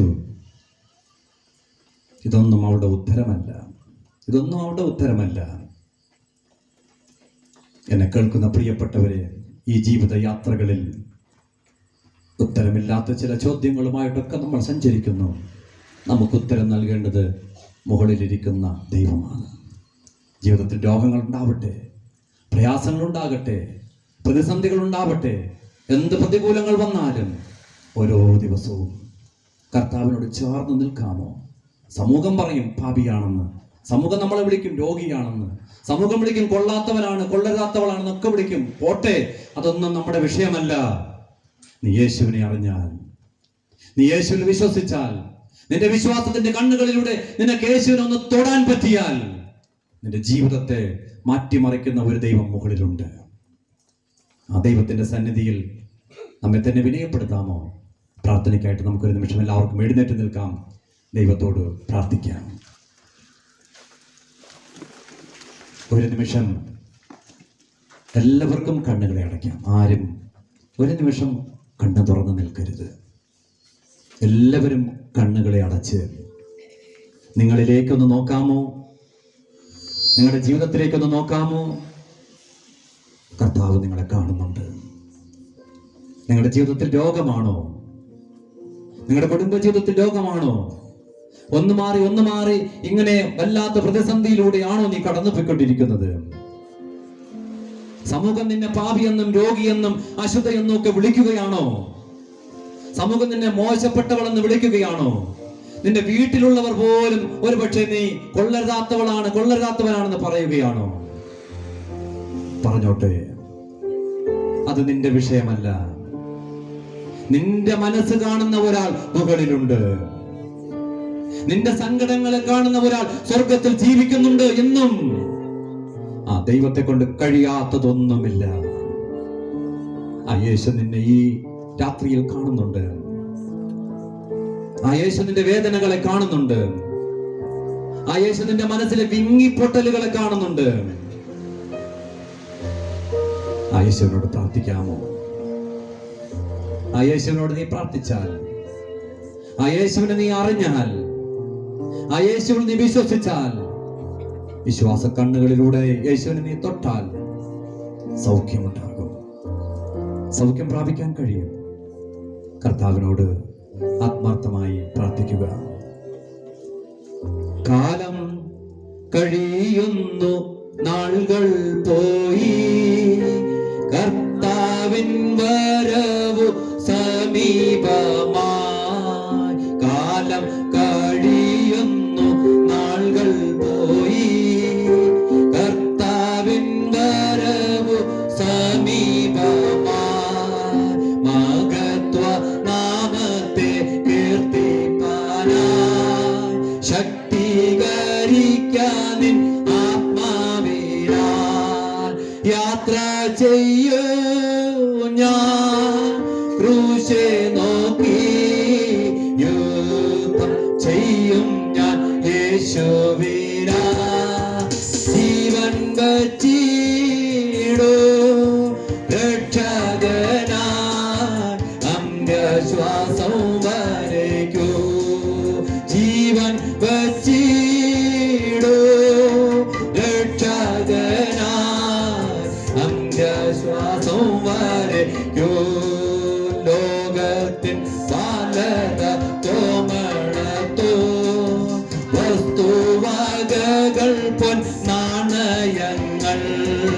ലോകത്തിൻ പാലക തോമളത്തോ വസ്തുവകകൾ പൊൻ നാണയങ്ങൾ. സ്ഥാനങ്ങൾ മാനങ്ങൾ നശ്വരമാ, മേലുള്ള റുശലേം നിത്യാഗ്രഹോ.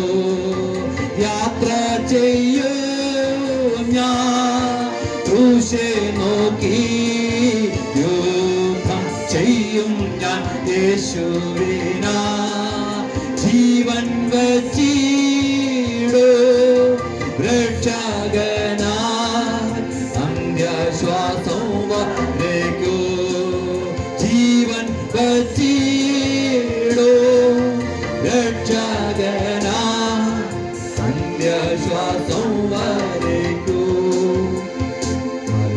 സ്തോത്രം, സ്തോത്രം, സ്തോത്രം. മഹത്വത്തിന്റെ പ്രത്യാശയും ഞങ്ങളുടെ വീണ്ടെടുപ്പുകാരനുമായിരിക്കുന്ന വാഴ്ത്തപ്പെട്ട ദൈവമേ, സ്വർഗസ്ഥ നല്ല പിതാവേ, അനുഗ്രഹീതമായിരിക്കുന്ന ഈ നല്ല രാത്രിക്കായി നന്ദി നിറഞ്ഞ ഹൃദയത്തോടെ സ്തുതിക്കുന്നു, വാഴ്ത്തുന്നു, മഹത്വപ്പെടുത്തുന്നു.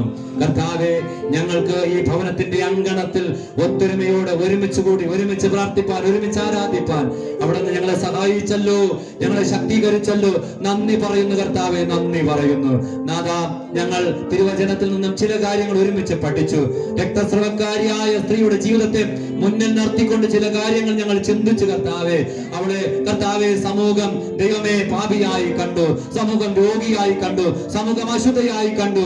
എങ്കിലും അവൾ അതൊന്നും വകവയ്ക്കാതെ യേശുവിനെ അറിഞ്ഞു, യേശുവിൽ വിശ്വസിച്ചു, യേശുവിനെ തൊട്ടു, യേശുവിന്റെ മുന്നിൽ ധൈര്യത്തോടെ നിന്നു കർത്താവേ.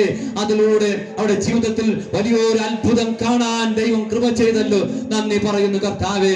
ഈ രാത്രിയിലും നാഥ, ഞങ്ങൾ യേശുവിനെ തൊടട്ടെ, യേശുവിൽ വിശ്വസിക്കട്ടെ, യേശുവിനെ അറിയട്ടെ, യേശുവിനെ തിരിച്ചറിയട്ടെ, യേശുവിന്റെ അത്ഭുതങ്ങളെ അറിയട്ടെ, ആലയത്തെ അറിയട്ടെ, കർത്താവിന്റെ സ്നേഹത്തെ അറിയട്ടെ.